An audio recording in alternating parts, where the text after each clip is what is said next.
James Bond. Bonsoir, fidèles téléspectateurs du Libre Antenne. Nous sommes mardi soir et nous avons plaisir de vous recevoir. Nous sommes en direct aujourd'hui sur Facebook, sur Zouk TV. Nous sommes en direct et vous savez que c'est un moment privilégié où nous pourrons partager autour de thématiques différentes.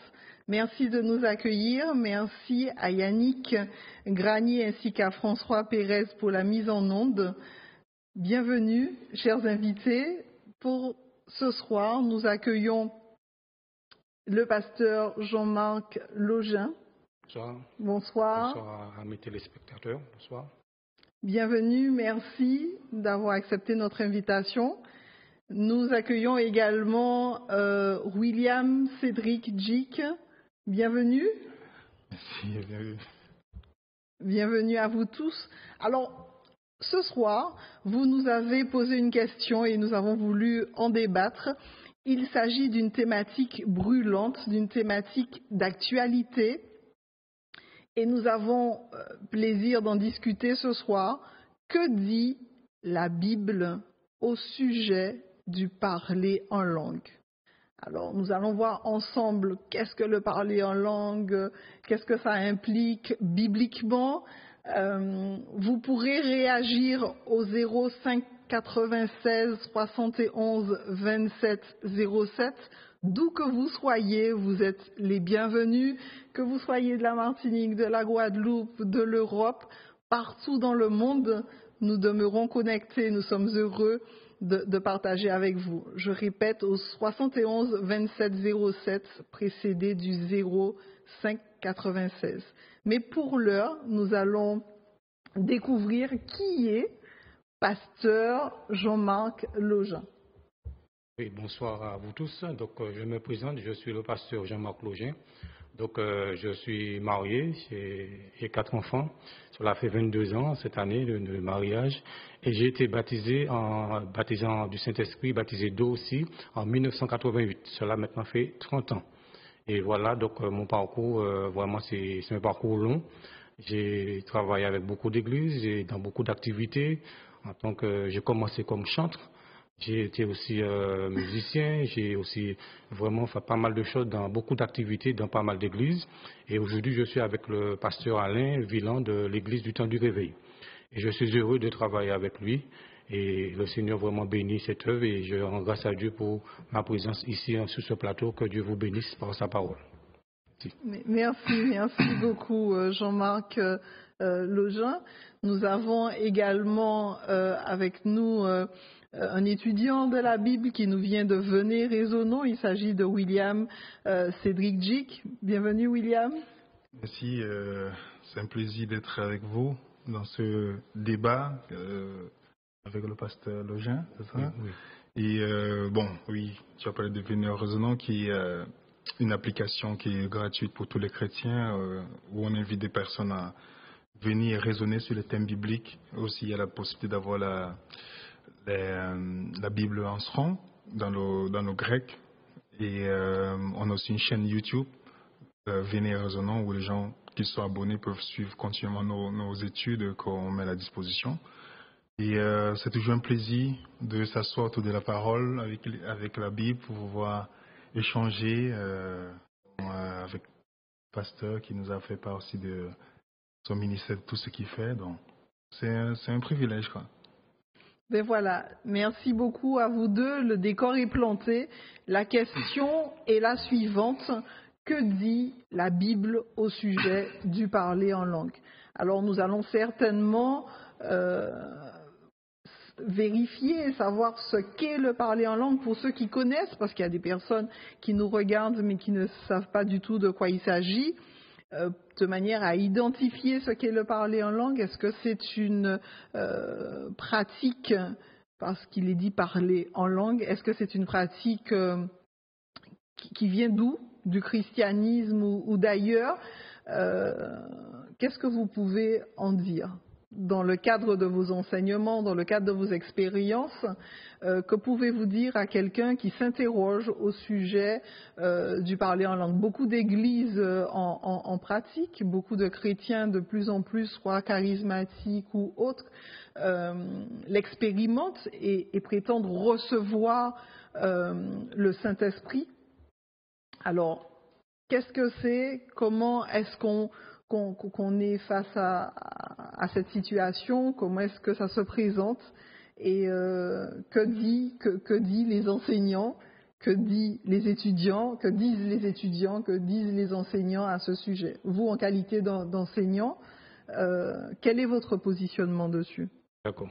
Donc, je voulais déjà commencer pour vous présenter déjà ce que c'est qu'une langue. Nous parlons de langue. Ce soir, nous parlons du parler en langue. Mais je voudrais déjà dire ce que c'est que d'où viennent justement les langues. Donc, dans la parole de Dieu, c'est la Bible qu'il faut mettre en avant. Dans le livre de la Genèse, le chapitre 11, à partir du verset 1er, je vous invite à prendre pour ceux qui peuvent. Donc, d'où vient déjà la diversité de langues? Quand est-ce que ça a commencé? Donc, le livre de la Genèse, le chapitre 11, à partir du verset 1er. Parce qu'il y a des gens qui ne savent pas peut-être. Nous avons plusieurs langues sur la terre, nous avons des centaines, des milliers de langues, mais les gens ne savent pas, mais pourquoi il y a des diversités de langues sur la terre, d'où ça vient.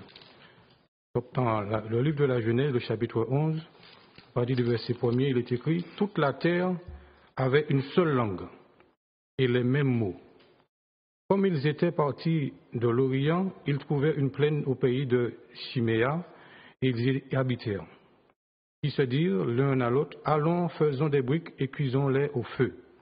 Et la brique leur servait de pierre et le bitume leur servit de ciment. Il dit encore, allons, bâtissons une ville et une tour dont le sommet touche le ciel. Et faisons-nous un nom afin que nous ne soyons pas dispersés sur la face de toute la terre. L'Éternel descendit pour voir la ville et la tour que baptisaient les fils des hommes. Et l'Éternel dit, voici, ils forment un seul peuple et ont tous une même langue. Et c'est là ce qu'ils ont entrepris. Maintenant, rien ne les empêcherait de faire tout ce qu'ils auraient projeté. Allons, descendons et confondons leur langage, afin qu'ils n'entendent plus la langue les uns des autres. Et l'Éternel les dispersa loin de là sur la face de toute la terre, et ils cessèrent de bâtir la ville. C'est pourquoi on l'appela du nom de Babel, car c'est là que l'Éternel confondit le langage de toute la terre, et c'est là que l'Éternel les dispersa sur la face de toute la terre. Donc là, je voulais déjà parler de l'origine déjà des langues. Mais le parler en langue, ce soir, c'est ce que nous allons parler, c'est déjà un don du Saint-Esprit. Le parler en langue, c'est un don du Saint-Esprit, c'est un don qui vient du Saint-Esprit. Et pour cela, nous allons prendre la parole de Dieu aussi nous allons prendre dans 1 Corinthiens chapitre 12, verset 4. 1 Corinthiens chapitre 12, verset 4 à 11. Alors nous laissons l'Ancien Testament et nous nous orientons vers le Nouveau Testament. Voilà, exactement. Le Premier Testament, c'est mieux de le dire. Le Premier Testament. Parce que ancien, c'est comme si on n'en avait pas besoin. Et avant de prendre ce passage, je vais déjà lire un peu en avant Marc 16, verset 15. Voilà, Marc 16, verset 15. Commencer par le commencement. Marc 16. Si tu peux lire, mon frère, afin de participer à la lecture. Marc 16, verset 15. 15 à 20. Voilà. Puis il leur dit, allez par tout le monde et prêchez la bonne nouvelle à toute la création. Celui qui croira et qui sera baptisé sera sauvé, mais celui qui ne croira pas sera condamné. Voici les miracles qui accompagneront ceux qui ont cru à mon nom. Ils chasseront des démons, ils parleront de nouvelles langues. Continue jusqu'au verset 20. Ils saisiront les serpents, ils boiront. S'ils boivent quelques breuvages mortels, il ne leur fera point de mal. Ils imposeront les mains aux malades et les malades seront guéris. Continue jusqu'au verset 20. Le Seigneur, après leur avoir parlé, fut enlevé au ciel et il s'assit à la droite de Dieu. Et il s'en allait prêcher partout. Le Seigneur travaillait avec eux et confirmait la parole par les miracles qui les accompagnaient. Donc nous voyons au verset 17 Il est écrit les miracles, voici les miracles qui accompagneront ceux qui ont cru en mon nom, ils chasseront les démons, ils parleront de nouvelles langues. Là, nous avons déjà une définition, ça veut dire que déjà un aperçu de ce que c'est que le don des langues, ça veut dire le parler en langue. Nous allons prendre aussi, dans la parole de Dieu, nous laissons déjà la Bible parler afin de pouvoir, après, nous expliquer. Nous allons prendre dans Acte 2, versets 1 à 9. Je préfère vraiment mettre la Bible en avant et à partir de là, nous allons vraiment dire ce qu'il y a à dire. Donc, Acte 2, versets 1 à 9. Vous pouvez lire. Je peux lire aussi, ma soeur, si tu peux participer. Non, Acte je 2. vous laisse... Acte 2, versets 1 à 9. Vous voulez que je lise? Allez-y, oui, allez-y. Okay. Le jour de la Pentecôte, ils étaient tous ensemble dans le même lieu. Tout à coup, il vint du ciel un bruit comme celui d'un vent impétueux. Il remplit toute la maison où ils étaient assis. Des langues semblables à des langues de feu leur apparurent séparées les unes des autres et se posèrent sur chacun d'eux. Ils furent tous remplis du Saint-Esprit et se mirent à parler d'autres langues selon ce que l'Esprit leur donnait de parler, de s'exprimer. Or, il y en avait en séjour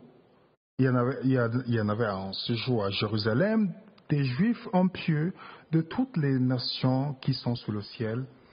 Au bruit qui eut lieu, la multitude accourut, elle fut confondue parce que chacun les entendait parler dans sa propre langue. Ils étaient tous dans l'étonnement et la surprise, ils se disaient les uns aux autres, voici ces gens qui parlent, ne sont-ils pas tous galiléens? Comment les entendons-nous dans notre propre langue, à chacun dans notre langue maternelle? Pathès, Médès, Élamite, ceux qui habitent dans la Mésopotamie, la Judée, la Cappadoce, le Pont, l'Asie, la Phrygie, la Pamphylie, l'Égypte, le territoire de la Libye voisine de Cyrène, ceux qui sont venus de Rome, juifs et prosélytes. Jusqu'au verset 11. Crétois et arabes, comment les entendons-nous parler dans nos langues les merveilles de Dieu? Voilà. Déjà, nous voyons déjà une différence. Ça veut dire qu'il y a le parler en langue, il y a aussi le don de diversité de langues. Ça veut dire qu'il y a le don du Saint-Esprit, c'est-à-dire que lorsque le Saint-Esprit vient, il nous donne ce don pour pouvoir parler en de nouvelles langues, mais il y a aussi cette langue intelligible. Voilà, il y a une différence, il y a la langue intelligible, ça veut dire que les hommes qui sont autour de nous comprennent ce que nous disons. Voilà. Donc, si vous voulez bien comprendre, il y a une langue. Voilà, il y a une langue que les hommes ne comprennent pas, et puis il y a une langue que les hommes comprennent. Ça donc, veut dire, pour vous, il y a deux langues. Voilà. Il y a une langue intelligible hommes... et puis une langue céleste. Ça veut dire qu'une langue que Dieu seul peut comprendre. Parce que nous allons voir tout à l'heure. C'est Dieu seul qui parle, je veux savoir. Non, c'est-à-dire que celui qui reçoit le parler en langue, qui vient du Saint-Esprit, le parler en langue, nous allons voir le verset tout à l'heure, il dit qu'il ne parle pas aux hommes, mais parle à Dieu. Ça veut dire qu'il y a une différence entre le parler en langue et aussi la diversité des langues. Donc, ce n'est pas la même chose. Donc, le plus souvent que beaucoup de gens mélangent beaucoup de choses. Mais nous allons développer cela au fur et à mesure. Ok. D'accord. Donc, un autre verset. Oui. Un autre verset. Donc, nous allons prendre aussi Acte 10. Acte 10, versets 44 à 48. Okay. Le parler en langue accompagne le don du Saint-Esprit. Acte 10, versets 44 à 48. Le voyage de Pierre, c'est ça? Oui, voilà. Okay. Acte 10, verset, je vais lire. Acte 10, verset 44 à 48. Comme Pierre prononçait encore ces mots, le Saint-Esprit descendit sur tous ceux qui écoutaient la parole. Tous les fidèles circoncis qui étaient venus avec Pierre furent étonnés de ce que le don du Saint-Esprit était aussi répandu sur les païens, car ils les entendaient parler en langue et glorifiaient Dieu. Voilà. Là, vraiment, nous voyons vraiment que pendant la prédication, ceux qui écoutaient, ils ont reçu le Saint-Esprit descendu sur eux, et ils ont parlé aussi d'autres langues. Il a dit que nous les entendons parler en langue et glorifier Dieu. Donc vraiment, nous avons le parler en langue qui vient du Saint-Esprit, c'est un don qui vient du Saint-Esprit, et le don des langues aussi, cela vient du Saint-Esprit. Ça veut dire que le Saint-Esprit donne plusieurs dons. donne plusieurs dons, le don du parler en langue et le don de diversité de langue. Le Saint-Esprit donne plusieurs dons.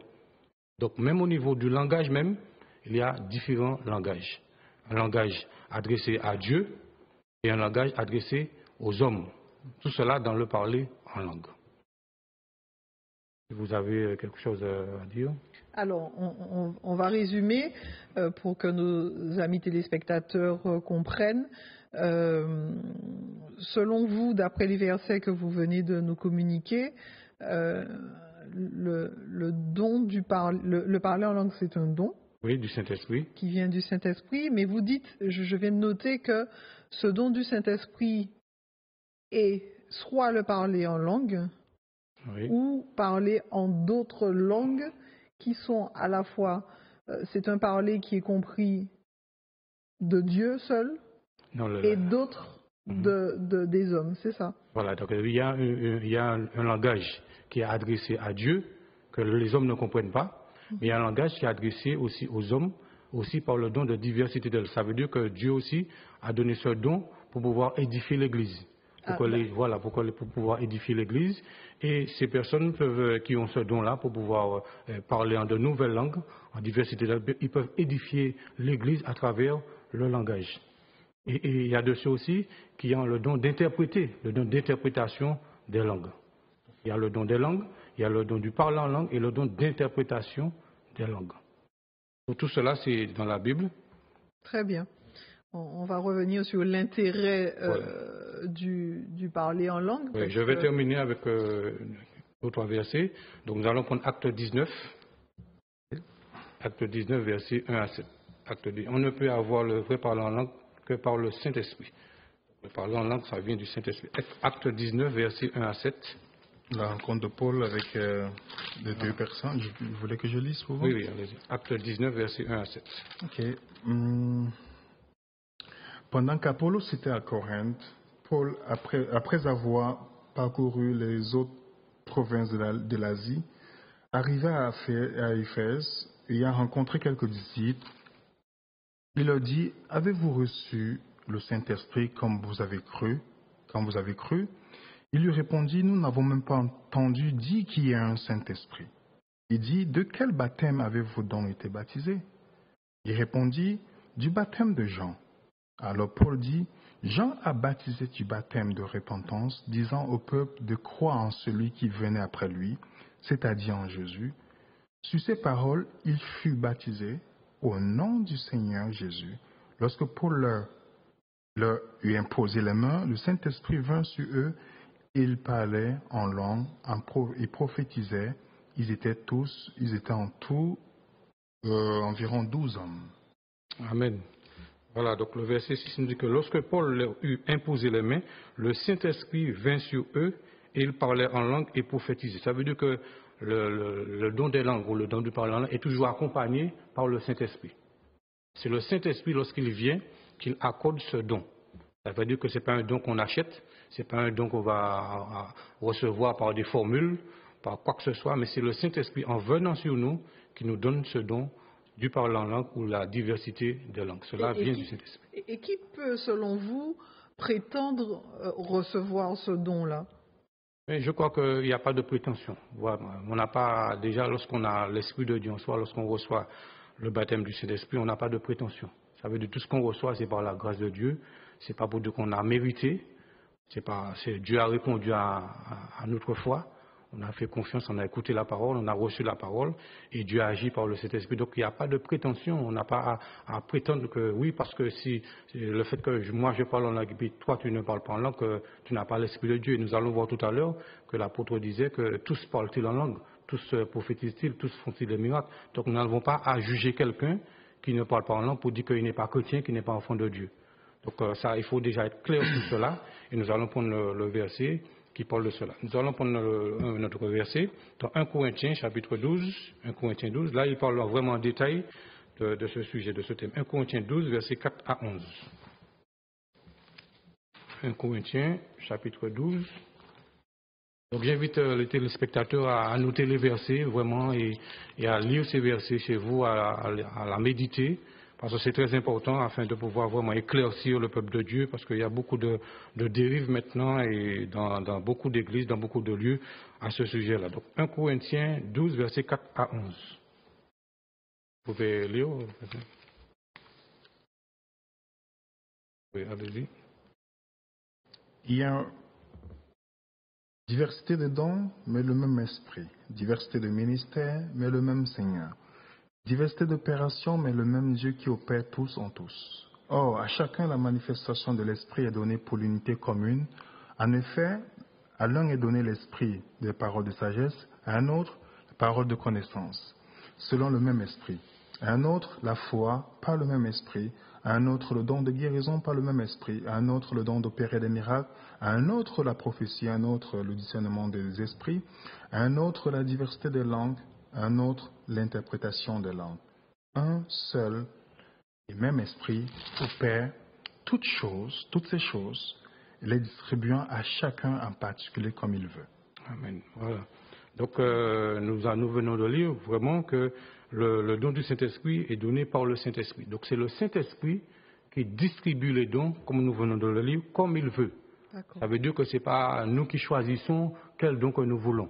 Donc, c'est le Saint-Esprit qui distribue les dons et cela vient du Saint-Esprit. Donc, si quelqu'un vous dit, viens, donne-moi tel argent et puis voilà, tu vas recevoir le parler en langue, ou bien on vous demande de répéter des formules, là, la Bible ne parle pas de formules. La Bible parle vraiment que c'est le Saint-Esprit qui distribue les dons comme il veut. Donc, selon notre foi. Ça veut dire que selon l'analogie de notre foi, donc nous recevons et chacun a une mesure de foi. Donc, selon notre mesure de foi, il faut savoir que c'est le Saint-Esprit qui accorde le don du parler en langue.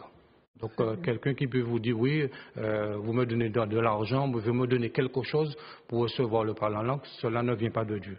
Mais comment ça se manifeste le parler en langue, par exemple, parce que vous avez parlé tout à l'heure, avant que je ne présente aussi le point, vous avez parlé de la langue intelligible, la langue intelligible, c'est ça? Oui. Il y a une langue que les hommes ne comprennent pas. Il y a une langue nous y arrivons. Nous allons prendre 1 Corinthiens. Je voulais savoir comment ça se manifeste celle que les hommes ne comprennent pas.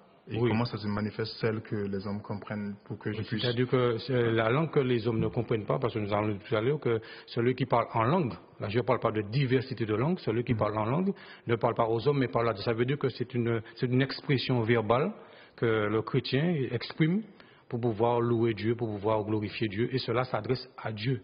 Cela s'adresse à Dieu. Ça veut dire que comment ça se manifeste, par exemple? Par la parole.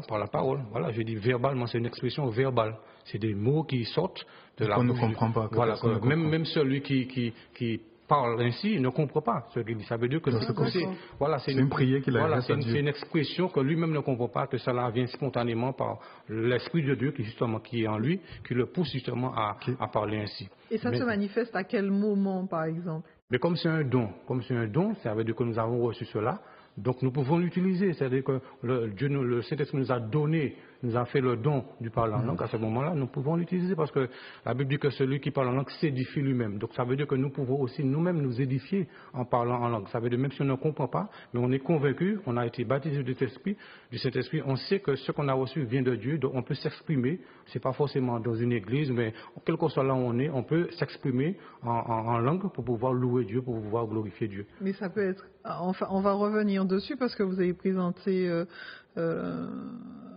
cette partie. Donc, qu'est-ce que selon vous, en qualité d'enseignant, qu'est le parler en langue? On va voir avec William, selon lui, selon ce que dit la parole de Dieu, parce que la question, la question effectivement des auditeurs, question sur laquelle nous débattons. Je rappelle pour ceux qui prennent l'émission en cours de route, que dit la Bible au sujet du parler en langue? Maintenant, on se tourne vers William. William, c'est un étudiant de la parole de Dieu. Selon vous, William, que dit la Bible au sujet du parler? Qu'est-ce que le parler en langue? Qu'est-ce que cela induit? On vient de voir qu'il y a plusieurs types de parler en langue. Celui qui est compris des hommes et celui qui est compris entre Dieu et l'être humain, quel que soit l'endroit où il se trouve. il s'édifie lui-même.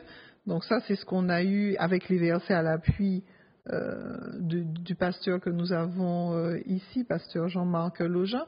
Maintenant, vous, en qualité d'étudiant de la parole de Dieu, est-ce que vous pouvez également nous apporter un éclairage? Oui, avant tout, pour ce débat, c'est très important qu'on puisse déjà comprendre que le but du débat, comme on l'a si bien dit ici, c'est ni le pasteur ni moi, on est ennemis. C'est la seule ignorance qui est notre ennemi, pour qu'on soit d'accord là-dessus. Le pasteur, comme moi, on a un ennemi commun, c'est l'ignorance. Et notre but, c'est de voir bibliquement qu'est-ce que la Bible enseigne sur le sujet. Et j'aime bien aussi le fait que le pasteur insiste sur le fait que la Bible, c'est seule la Bible qui doit parler. Et il le sait très bien, comme le principe biblique le dit, que pour établir un fait, pour que je dise qu'une chose est biblique, il faut au moins 2 ou 3 témoins. Donc ça, c'est très important. Le pasteur est d'accord avec moi là-dessus. Donc, essayons d'abord, pour commencer, le pasteur est allé dans Genèse. Je vais aller d'abord sans lire Genèse, puisqu'on l'a lu tout à l'heure. Dans Genèse chapitre 11, le pasteur évoqué, on voit ici que c'était des langues compréhensibles. Quand Dieu est venu confondre les hommes qui parlaient une même langue, c'était une langue compréhensible. C'est ce qui a fait les nations dont on décrit dans le même chapitre. Donc c'est ce qui fait que nous sommes français, qu'on a des diversités de langues, l'espagnol, l'allemand, etc. Donc, il s'agit de langues intelligibles. Compréhensibles, oui. Je pourrais même utiliser le mot compréhensible, ce qui fait que dans le Premier Testament, il n'y a que de langues compréhensibles. Il n'y a aucun moment où on dit une langue n'est pas compréhensible. Maintenant, venons dans le Nouveau Testament pour voir si, puisqu'on sait bien que le Nouveau Testament, c'est l'Ancien Testament caché, révélé, pardon. C'est ça quand on va en profondeur dans le Nouveau Testament. Dans Marc d'abord, que le pasteur a donné tout à l'heure, Marc chapitre 16, qui serait intéressant pour nous d'aller au commencement de ça pour progresser ensemble, pour qu'on puisse voir si c'est une langue existante ou pas. Dans Marc, je veux qu'on puisse lire encore attentivement, on aura besoin de lire le verset 15 à 16. Parce que, comprenons le contexte. Jésus-Christ est avec ses disciples, il leur demande d'aller prêcher l'évangile. Ils doivent prêcher l'évangile, la grande commission. Dans Matthieu chapitre 28, il a dit aller dans tout le monde entier. Et parmi ses disciples, nous avons un seul qui était très instruit, Les autres étaient des pécheurs, des gens qui n'étaient pas vraiment instruits. C'était Judas. Judas n'était pas parmi c'est à qui Jésus s'adresse. Et les langues qui parlaient à cette période, c'était peut-être le grec, l'hébreu, l'araméen pour certains. Mais il devait aller prêcher dans tout le monde entier. On parle des gens qui ne sont pas instruits. Donc Jésus-Christ leur donne la grande commission. Et dans Matthieu chapitre, Marc donne une précision que Matthieu ne donne pas. Il dit par exemple, puis il leur dit, allez, dans le verset 15 de Marc chapitre 16, puis il leur dit, allez par tout le monde, prêcher la bonne nouvelle à toute la création. Celui qui croit et qui sera baptisé sera sauvé, celui qui ne croit pas sera condamné. Voici les miracles de ceux qui auront cru. En mon nom, ils chasseront les démons, ils parleront des nouvelles langues. Ici, quand on parle dans le mot grec, ici, ça parle de langue existante. Donc Jésus-Christ leur dit déjà ce qui va se passer à ces 11 personnes qui ne sont pas instruites, qu'elles pourront parler de nouvelles langues parce qu'elles vont les prêcher dans tout le monde entier. Donc, sur cette base déjà, on peut se dire, est-ce que c'est une langue existante, compréhensible ou pas? On voit clairement que c'est une langue compréhensible puisqu'ils doivent aller prêcher à tout le monde entier. Donc, c'est le miracle qui va se produire. Maintenant, progression maintenant dans Actes chapitre 2. Actes chapitre 2. Jésus-Christ monte au ciel et comme il avait déjà dit à ses disciples, qui demandaient déjà les miracles qui vont se produire. Dans Actes chapitre 1er, il leur dit ils sont restés dans un commun accord.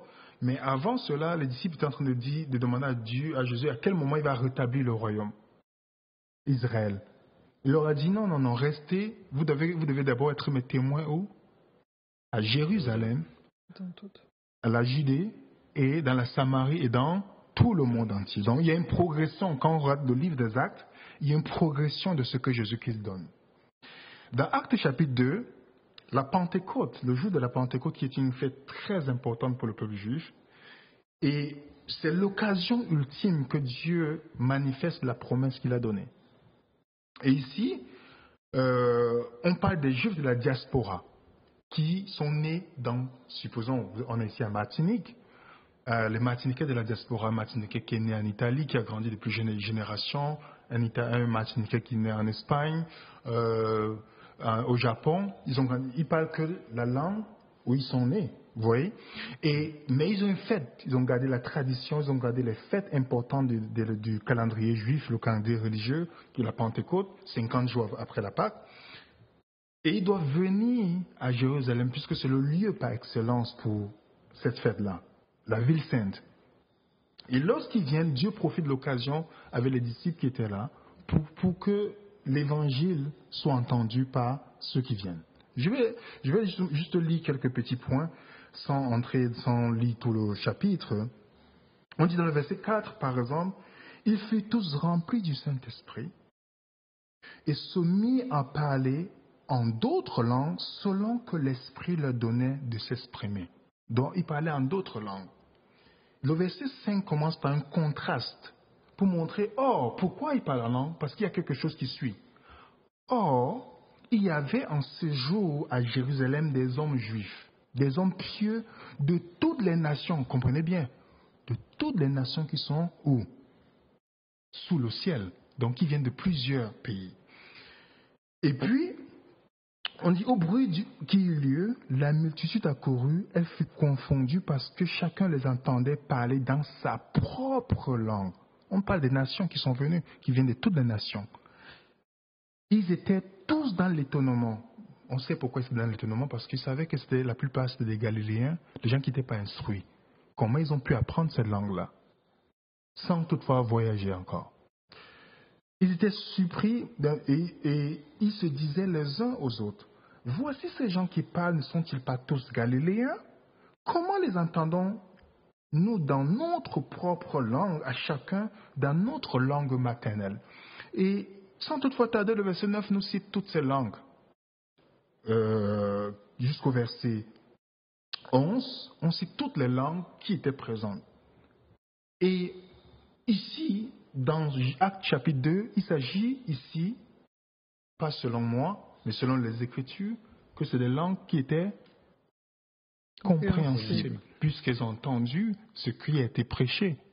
Dans leur propre langue. Donc s'il y avait un Chinois qui était là, qui était un Juif qui est né en Chine, il devait entendre un des disciples parler le chinois.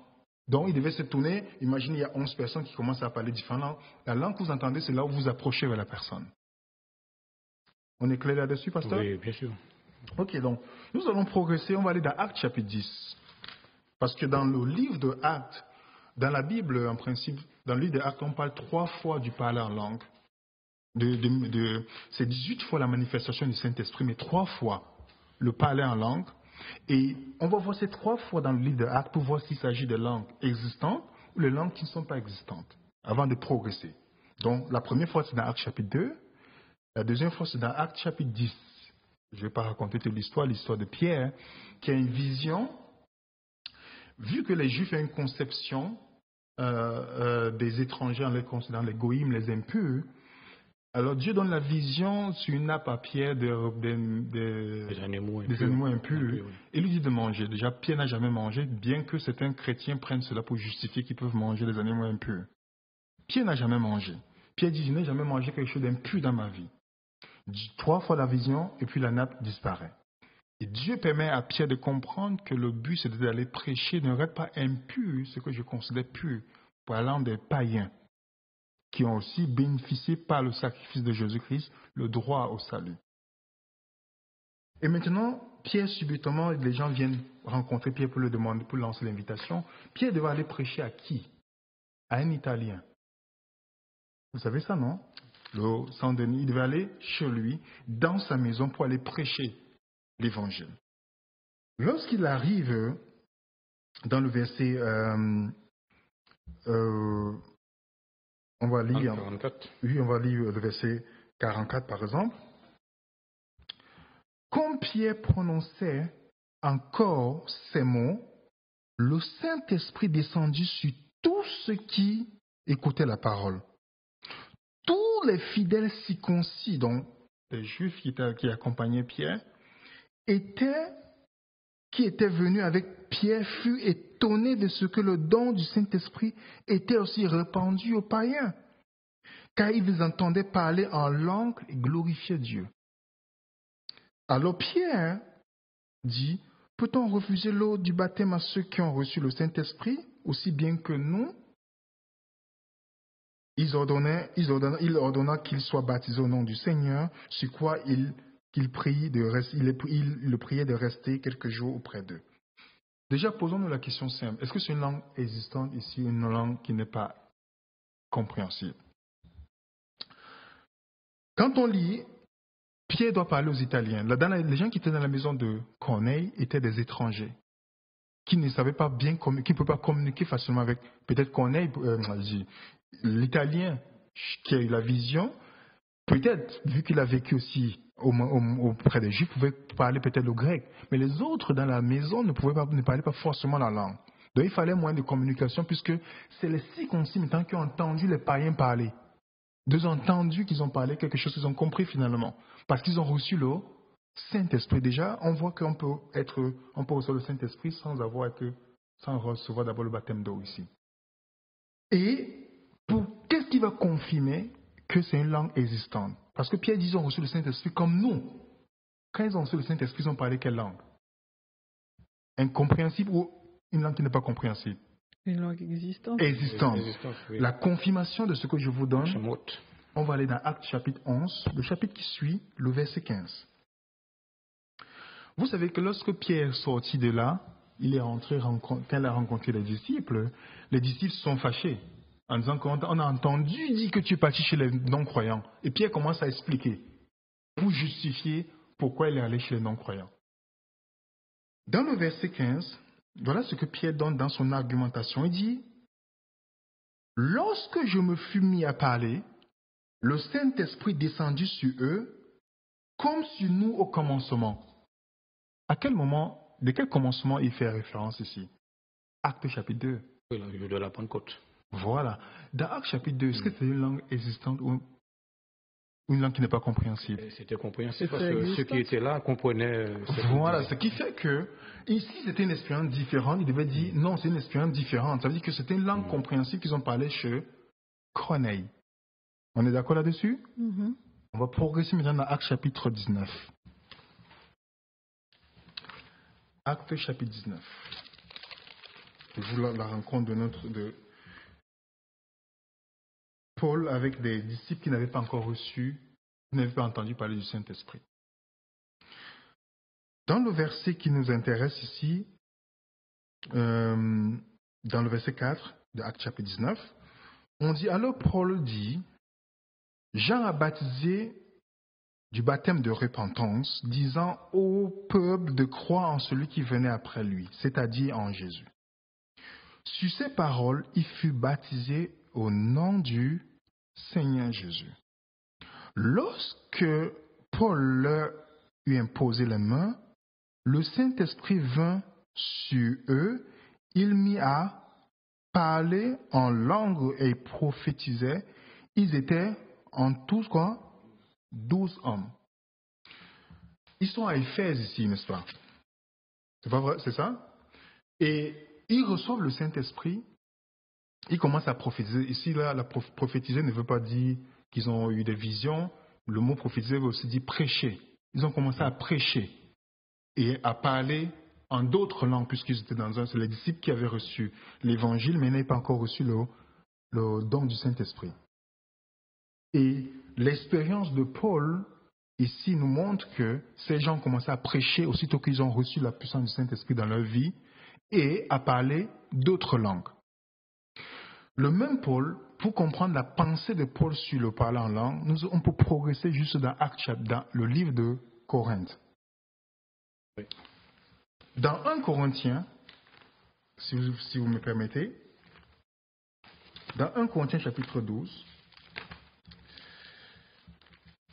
déjà, pour signaler, c'est que un texte hors de son contexte est un prétexte.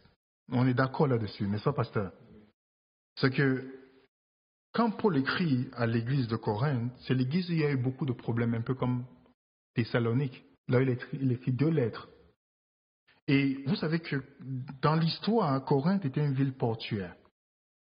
C'est au port. Mm-hmm. Et il y avait beaucoup d'étrangers qui venaient faire du commerce. Et l'évangile se répandait dans cet endroit-là d'une manière magnifique par la prédication de Paul. Paul est passé par là. Et les gens ont commencé à accepter Jésus-Christ. Lorsqu'ils ont accepté Jésus-Christ, les différents étrangers, imaginez, il y a les Chinois, les Italiens, il y a des Espagnols, il y a toutes sortes de personnes. Et l'église, ils doivent fréquenter la même église qui est à Corinthe.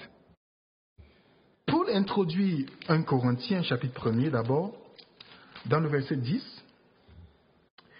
Il dit d'abord, remarquez bien l'introduction de Paul dans la lettre de Corinthe. Il dit, « Je vous exhorte, frères, par le nom du Seigneur Jésus-Christ, à tenir tous un même langage. » Lorsqu'il tient ça montre déjà que l'église était divisée. Excusez-moi, que l'église était divisée. Et il les exhorte à tenir un même langage pour que l'unité puisse régner. Parce que différentes personnes, différentes nationalités dans une même église, ça peut créer, parfois, si on n'a pas compris le but de l'évangile, ça peut créer des divisions. Mm-hmm. Et maintenant, dans 1 Corinthiens chapitre 12, que le pasteur a lu tout à l'heure, Paul continue en disant, par exemple, du verset 4, il y a une diversité de dons, mais le même esprit. C'est le même esprit. Une diversité de ministères, mais le même Seigneur, diversité d'opérations, mais le même Dieu qui opère tous en tous. Or, à chacun, la manifestation de l'Esprit est donnée pour l'utilité comment? Personnelle? Commune. Si on le lit attentivement, nous allons comprendre qu'il n'y a aucun don qui nous est donné pour nous. Il n'y a aucun don dans la Bible que Dieu te donne pour t'exalter au-dessus des autres. Le don, c'est pour toujours servir. On n'est qu'un canal que Dieu utilise. C'est pour dire pour l'utilité de tous. Et on voit bien, en effet, à l'un est donné par l'esprit. Donc, on voit qu'à l'un est donné par l'esprit, l'autre par la foi, au fur et à mesure. Et il continue plus bas, dans le verset 27. Puisque dans l'église, les gens pensaient qu'ils avaient tel don, et ils voulaient mettre des dons plus supérieurs aux autres, tout ça. Et Paul dit non, chaque personne a un don différent. Il n'y a pas un don qui est au-dessus de l'autre, mais je vais vous donner la classification des dons. Dans le verset 27, parce que Paul compare l'église comme un corps, déjà nous savons que la personne qui a reçu la puissance du Saint-Esprit d'une manière, dans la plénitude, c'est Jésus-Christ, il n'a jamais parlé en langue, disant la langue, peu importe que ce soit intelligible ou pas intelligible, il n'a jamais parlé parce qu'il n'avait pas la nécessité. Il ne devait pas prêcher à d'autres croyants. Il n'a pas besoin, on le sait clairement. Deuxième point, le verset 27 maintenant dans 1 Corinthiens chapitre 12. Il dit, vous êtes le corps de Christ et vous êtes ses membres. Chacun pour sa part. Dieu a établi dans l'Église premièrement les apôtres, donc ceux qui ont les fondateurs de l'Église. Deuxièmement des prophètes. Troisièmement des docteurs. Ensuite ceux qui ont le don de miracles. Puis ceux qui ont le don de guérir, de secourir, de gouverner, de parler diverses langues. Ici, quelle expression qu'il utilise? Parmi les dons de l'Église, diverses langues. Il n'utilise pas le terme parler en langue. Parce qu'on confond, parce que quand on dit, dans la King James, c'est parler, ça fait toujours référence à une langue existantes. Mais quand on a tourné parler en langue aujourd'hui, ça crée la confusion comme si c'était une chose différente. Parce qu'il s'arrête là, dans les classifications. Maintenant, il commence à poser des questions pour retrouver tout ce qu'il a cité au début. Et on le voit à partir du verset 29. Tous sont-ils apôtres? La réponse est non. Et remarquez bien, il a commencé par les apôtres au début, n'est-ce pas? Tous sont-ils prophètes? Tous sont-ils docteurs? Tous ont-ils le don de miracle? Tous ont-ils le don de guérison? Tous parlent-ils la langue? Au début, qu'est-ce qu'il a dit? Diverses langues, n'est-ce pas? Donc, tous parlent-ils diverses langues? Tous interprètent-ils? Aspirer au don le meilleur. Paul ici, il veut le montrer qu'il y a un don que tous les chrétiens doivent avoir. Et c'est ça qu'il veut mettre là. Il veut focaliser la pensée de ces chrétiens en ce don. Et voilà la suite, il a dit, je vais encore vous montrer une voie par excellence. Ça veut dire que si vous voulez être excellent, vous avez besoin de ce don. C'est ce don qui va mesurer votre amour pour Dieu. Et le 1 Corinthiens chapitre 13 qui parle de l'amour. Dans le texte original, parfois certaines versions nous disent « quand je parlerai ». Ce n'est pas la version, c'est « si je parlais la langue des hommes et des anges ». Si je n'ai pas l'amour, je ne suis un airain qui résonne, un cymbale qui retentit. Paul fait dans l'exagération. Si vous regardez le mot excellence qui est dans 1 Corinthiens chapitre 12, c'est le mot hyperbole. Donc il prend une exagération pour comparer l'importance de ce don. Si je parlais, ce n'est pas dit qu'il y avait une langue des anges, parce que les anges parlaient au langage humain lorsqu'ils venaient parler aux hommes. Et puis dans le verset 2 dit, et quand j'aurai le don de prophétie, la science de tous les mystères, Paul n'a jamais eu le don de la science de tous les mystères. Mais il exagère. Quand j'aurai même toute la foi, il n'a jamais eu toute la foi. Jusqu'à transporter les montagnes, il n'a jamais fait. Et si je n'ai pas l'amour, je suis rien. Donc l'amour est très important. L'amour agapé qui est ici. Et quand je distribuerai mes biens pour la nourriture des pauvres, et quand je livrerai même mon corps pour être brûlé, si je n'ai pas l'amour, cela ne me sert de rien. Paul n'a jamais livré son corps pour être brûlé, il n'a jamais distribué tout son repas pour les pauvres. Et là, maintenant, il commence à parler de l'amour. Et on voit même à la fin de 1 Corinthiens chapitre 13, il parle que le seul don qui va rester, c'est quoi? L'amour, puisqu'on n'aura pas besoin de parler des langues dans le ciel, on aura un même langage. Et la confusion, justement, qu'on trouve dans la communauté chrétienne en général, vient de l'interprétation de 1 Corinthiens 14. Mais jusqu'à maintenant, on ne parle que des choses qui sont compréhensibles. On est d'accord, non, pasteur? Écoute. Dans 1 Corinthiens chapitre 14, voilà ce que Paul dit. On est toujours dans l'église de Corinthe. Il ne faut jamais oublier ce point. En effet, celui qui parle en langue dans le verset 2, j'avais commencé, rechercher l'amour, le verset 1er, aspirer aussi au don spirituel, mais surtout à celui de la prédication, donc prophétie. Ok? Puisqu'il fallait prêcher l'évangile. En effet, celui qui parle en langue ne parle pas aux hommes, mais à Dieu. Car personne ne le comprend, c'est un esprit qui dit des mystères. Lorsqu'on a pris ce verset, directement on a interprété dans toutes sortes de formes. Revenons dans le contexte de 1 Corinthiens 13 dont je parlais ici, Pascal, pasteur aussi. Imaginez dans l'église, une église multiculturelle. On a des Chinois, on a des Japonais, on a des Indiens, on a des Africains, on a des Martiniquais, tout ça. On demande à un Martiniquais de faire la prière. Il ne parle que le créole martiniquais. S'il fait la prière en créole, pour le chinois qui est là, c'est un mystère, puisqu'il ne comprend pas le créole. Qui est édifié? C'est lui, parce qu'il sait ce qu'il est en train de dire à Dieu.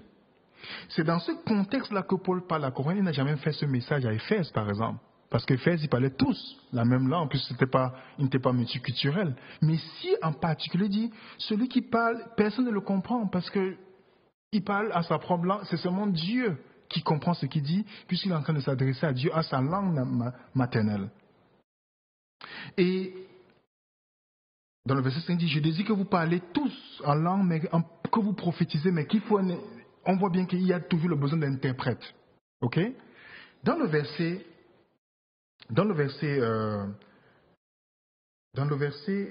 27, par exemple, nous allons voir, avant que je termine ce point, parce qu'il y a beaucoup de choses à partager, Paul nous dit, en est-il qui parle en langue? 2 ou 3. Au plus, parle, n'est-ce pas? Chacun où? À son tour. Et que quelqu'un interprète. Déjà, ça crée une... C'est différent de ce que nous voyons aujourd'hui. J'ai parcouru beaucoup d'églises où je vois les gens parler de toutes parts. On entend les gens parlent de toutes parts. Paul dit ici, déjà on sait que c'est une langue existante, mais il dit si quelqu'un veut parler, il faut que chacun puisse parler à son tour, mais qu'il faut des interprètes. Bien. Merci William. Nous allons nous tourner vers le téléphone 05 96 71 27 07 pour réagir par rapport à tout ce qui vient d'être dit. Bonsoir et bienvenue. Est-ce que vous pouvez parler? Oui, vous pouvez. J'ai éteint le haut-parleur de la télé. Alors, attendez. S'il vous plaît, monsieur, on va procéder de la manière suivante. Vous allez éloigner votre transistor, éteindre votre télévision. J'ai éteint mon portable maintenant. J'ai éteint le haut-parleur de la télé aussi. D'accord. Ah, c'est les criquets qui sont là. Alors, dites-nous votre prénom, d'où vous nous appelez. Je m'appelle Djouboum.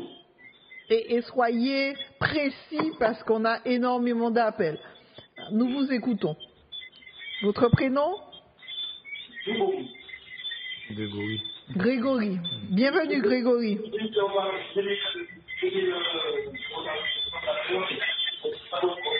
Ben, c'est incompréhensible. On va demander à Grégory de nous rappeler, de s'éloigner de la nature que nous aimons beaucoup, mais qui nous empêche d'entendre ce qu'il dit. Nous prenons un autre appel.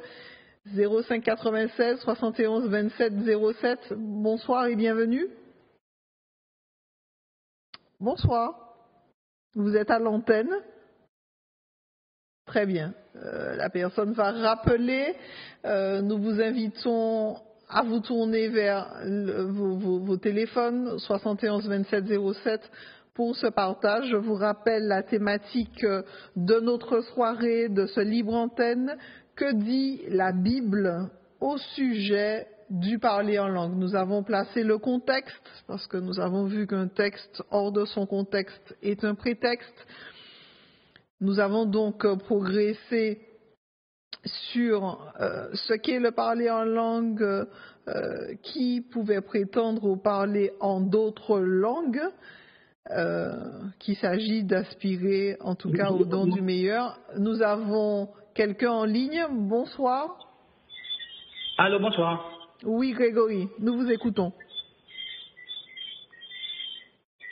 Nous vous écoutons, Grégory. Vous êtes à l'antenne. Moi, je m'appelle Djouboum. Thibault, vous êtes à l'antenne. On vous entend mal à cause... Je m'appelle Djouboum. Je suis le premier. D'accord, le premier. Allez-y. Bien, monsieur qui a fait un cours magistral de près d'une heure là. L'autre pasteur qui est à côté n'a pas dit grand-chose, sinon des versets. Je dit que voilà un bagage qui est assez compréhensible, c'est que le noir a dit dans le Parlement européen, il y a plus de 10 pays en train de parler. Il faut qu'ils s'entendent, il faut que l'une attende l'autre. Donc, ça va faire mettre en pièce sur côté, on est des gens qui apprennent à traduire carrément tous les langues. Donc, regardez, il y a une sorte de casque, vous allez mettre en zoyo, et puis tu as la raconté, il y a d'autres la comprendre. Exactement, parce que en tant Pierre dit comme ça, ah oui, ils ont bu du vin doux. Comment il a dit non, en fait, nous parlons de vin doux, chacun écoutait comme le frère de sa propre langue. Alors, donc, c'est comme ça qu'il fait. C'est un don. Beethoven disait qu'il a reçu un don pour la musique. Il a dit 1% de travail et 1% d'inspiration. Et 90% de transpiration. Il y a des gens qui apprennent à parler d'autres langues. Moi-même, j'ai appris à parler le créole au campus universitaire. Je parle très bien, je écrit très bien. C'est ça, c'est l'autre moment, je parle. Je me dit comme ça, il a supposé qu'il a parlé en japonais avec les comprendre. Mais depuis qu'il en japonais, mais depuis qu'il a traduit, c'est tout à fait facile.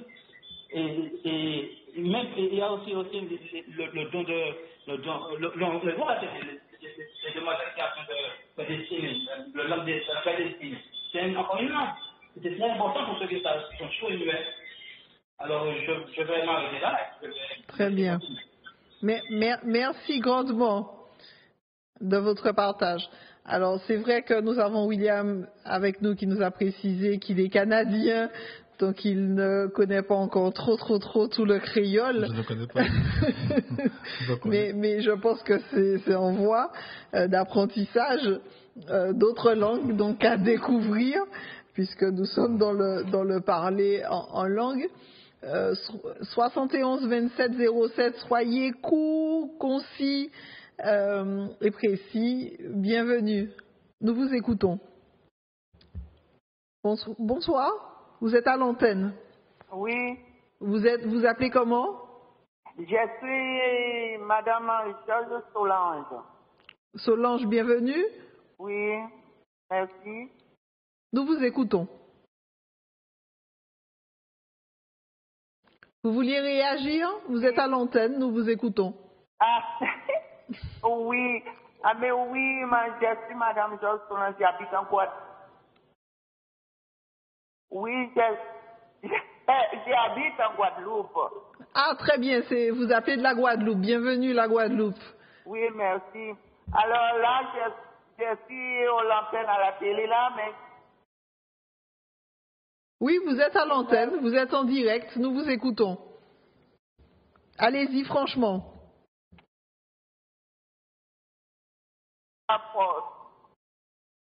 Je crois qu'on a une petite coupure avec notre amie de la Guadeloupe que j'invite à réitérer son appel parce qu'on a du mal à l'entendre. Peut-être qu'elle est dans une zone qui passe pas très bien. On se tourne de nouveau vers le téléphone 71 27 07. Bonsoir. Nous vous écoutons. Oui, je baisse le son. Ah, vous êtes encore là. On vous entendait pas très bien. Là, je baisse le son. Voilà, d'accord. Parlez, on vous écoute. Voilà. Ah ben, je suis Madame Georges et j'habite en Guadeloupe pour les problèmes, les langues. Alors là, j'habite en métropole et finalement, j'étais tout seul chez moi. Un jour, je lève dans mon lit et je sens quelque chose sur moi. Et le sens me dit, tu prends un stylo avec une feuille blanche. Je lève à la minuit, je prends le stylo et je commence à écrire les manuscrits sans savoir qu'est-ce que j'ai écrit. D'accord. Et si je n'écris pas, je ne dors pas pendant 8 jours. J'ai allé voir une prêtre à métropole. Alors, les prêtres me disent, ah ben, cette écriture, tu fais manuscrit, ça arrive. Alors, il me dit, petit à petit, tu vas voir qu'est-ce que tu écris sur la feuille. Petit à petit, je commence à voir que j'ai écrit, ma mère est morte, j'ai pas de père, il est mort. J'ai écrit, maman t'aime, papa t'aime, et Jésus t'aime. Alors, petit à petit, je commence. Dans un mois, je commence à parler les langues le soir quand je dors, les langues à côté de mon mari. Et je ne comprends pas les langues, et mon mari ne comprend pas les langues.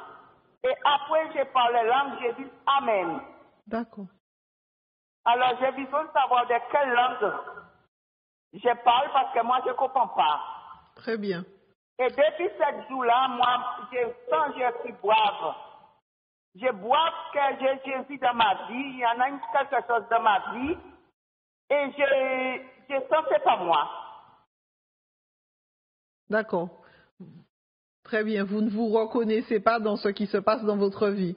Voilà. Mais mon mari me dit déjà, ah ben, cette parole que je parle, c'est des langues des apôtres.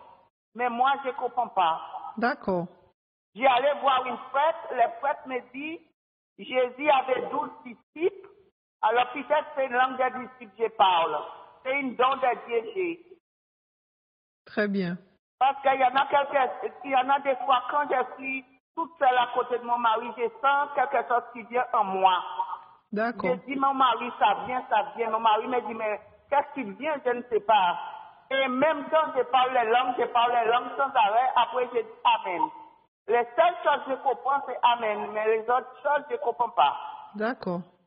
Et ça arrive à quel moment?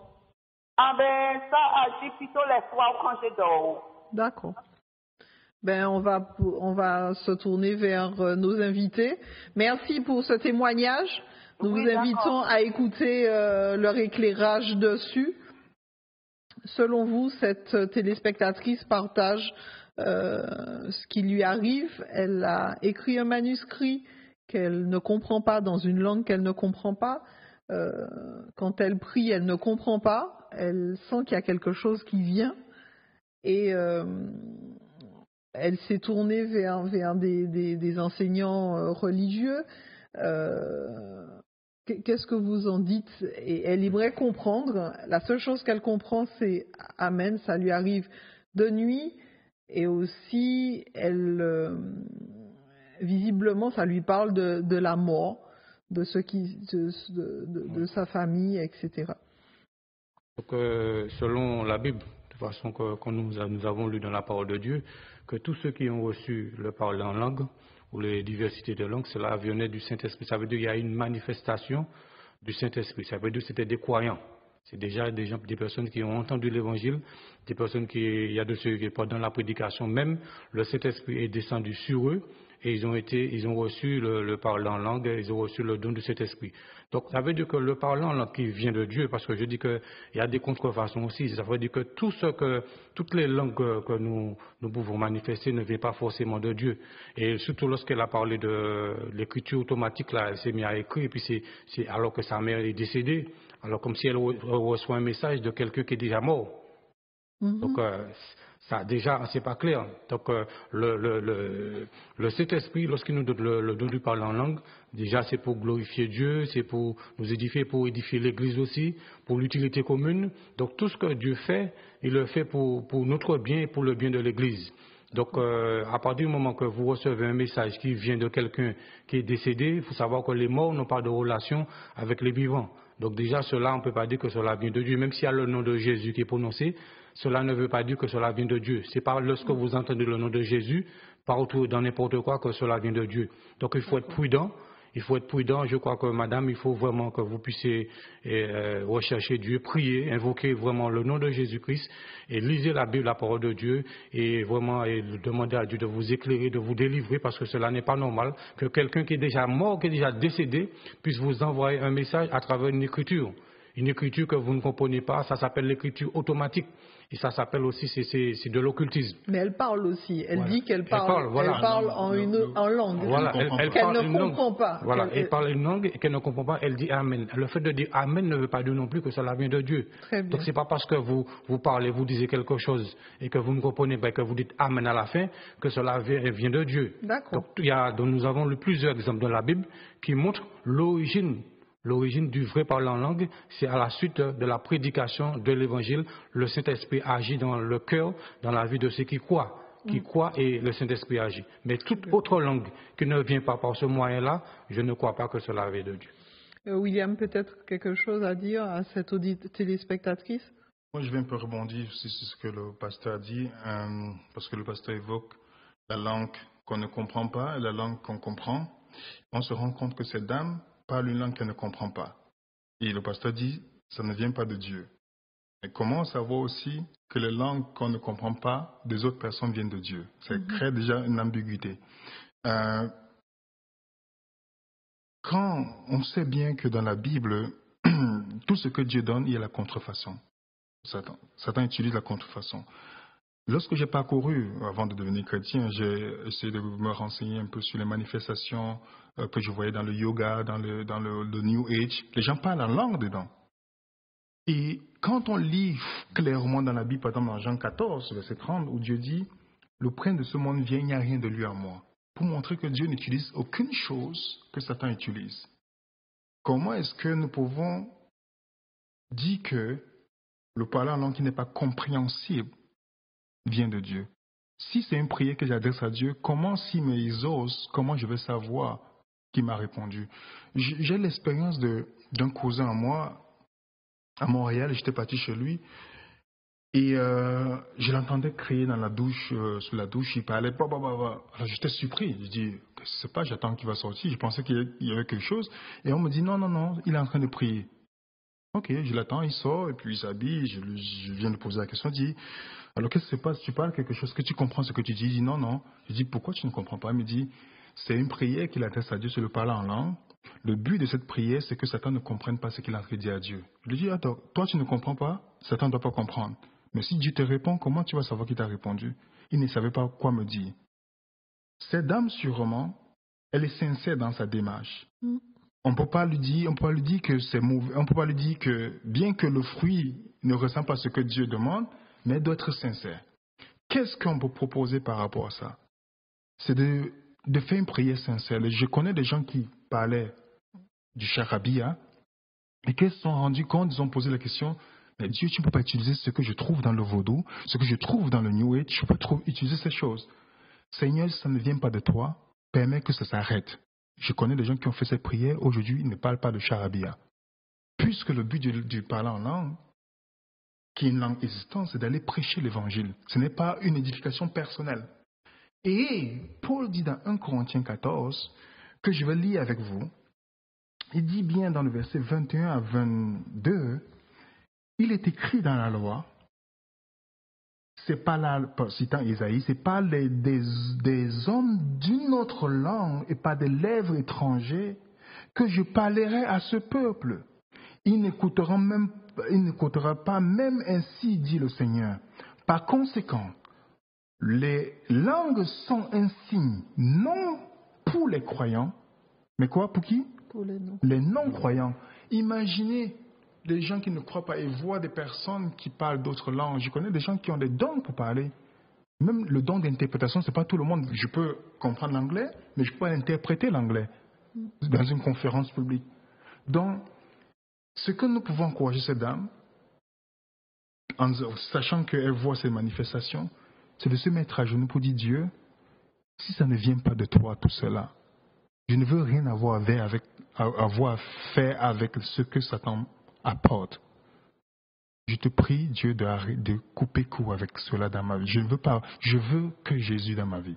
Si elle fait cette prière sincère devant Dieu, et sûrement, peut-être dans sa maison, il y a quelque chose qui donne accès aussi, qu'elle demande à Dieu le discernement, pour pouvoir regarder s'il y a quelque chose qui donne cette permission à l'ennemi d'entrer dans sa maison. Très bien, nous nous tournons de nouveau vers le 71 27 07. Bonsoir et bienvenue. Vous êtes à l'antenne, nous vous écoutons. Bonsoir. Bonsoir, madame. Je voulais... C'est quoi votre prénom? Mon prénom, c'est Christiana. Et moi, c'est Pascal. Alors, je voulais dire aux jeunes frères, tout ce qu'il dit là, je suis entièrement d'accord, parce que je suis une chrétienne, je suis entièrement d'accord avec lui. Parler en langue, comme il dit, nous sommes à 10. Martiniquais, anglais, espagnol et chinois. Mais je ne peux pas parler chinois. Je ne peux pas parler, je peux parler que le créole. Je suis martiniquais. Alors quand je parle, le chinois ne comprend pas, le français ne comprend pas, mais effectivement c'est mon Dieu qui comprend, Dieu qui comprend seulement, parce que Dieu connaît toutes les langues. Alors je suis entièrement d'accord avec ce frère et je demande, même tous les soirs, si on pouvait passer ce jeune frère, il y aurait beaucoup de jeunes qui auraient changé. Il y aurait beaucoup de jeunes qui allaient comprendre parce qu'il y a beaucoup de pasteurs. Dans toute la Martinique, il y en a plein de pasteurs. Mais sans faire bien comprendre ce que dit la Bible vraiment. Non prendre une partie dans la Bible et puis après, l'homme parle avec ce que Dieu a mis. Une partie de ce que Dieu a mis beaucoup, mais il prend une partie et puis il parle d'eux-mêmes. Mais ce que le frère dit, c'est le vrai. Ça sort de sa bouche, mais c'est dans la Bible, il prend tout ce qu'il dit et il prend son temps à s'exprimer, pour expliquer tout ce qu'il dit, c'est vrai. Alors si il pouvait passer dans toute la Martinique pour parler comme ça, il y aurait beaucoup de jeunes qui ne seraient pas dans les débauches, dans la rue, et beaucoup de jeunes qui n'allaient pas venir et puis dire, on n'a pas compris rien, ça y aura dit en temps plat, et puis repartir. Alors je lui dis, gloire à Dieu, merci Seigneur, que Dieu lui a envoyé quand même pour parler pour nous faire comprendre mieux la Bible encore. Voilà ce que j'avais à dire.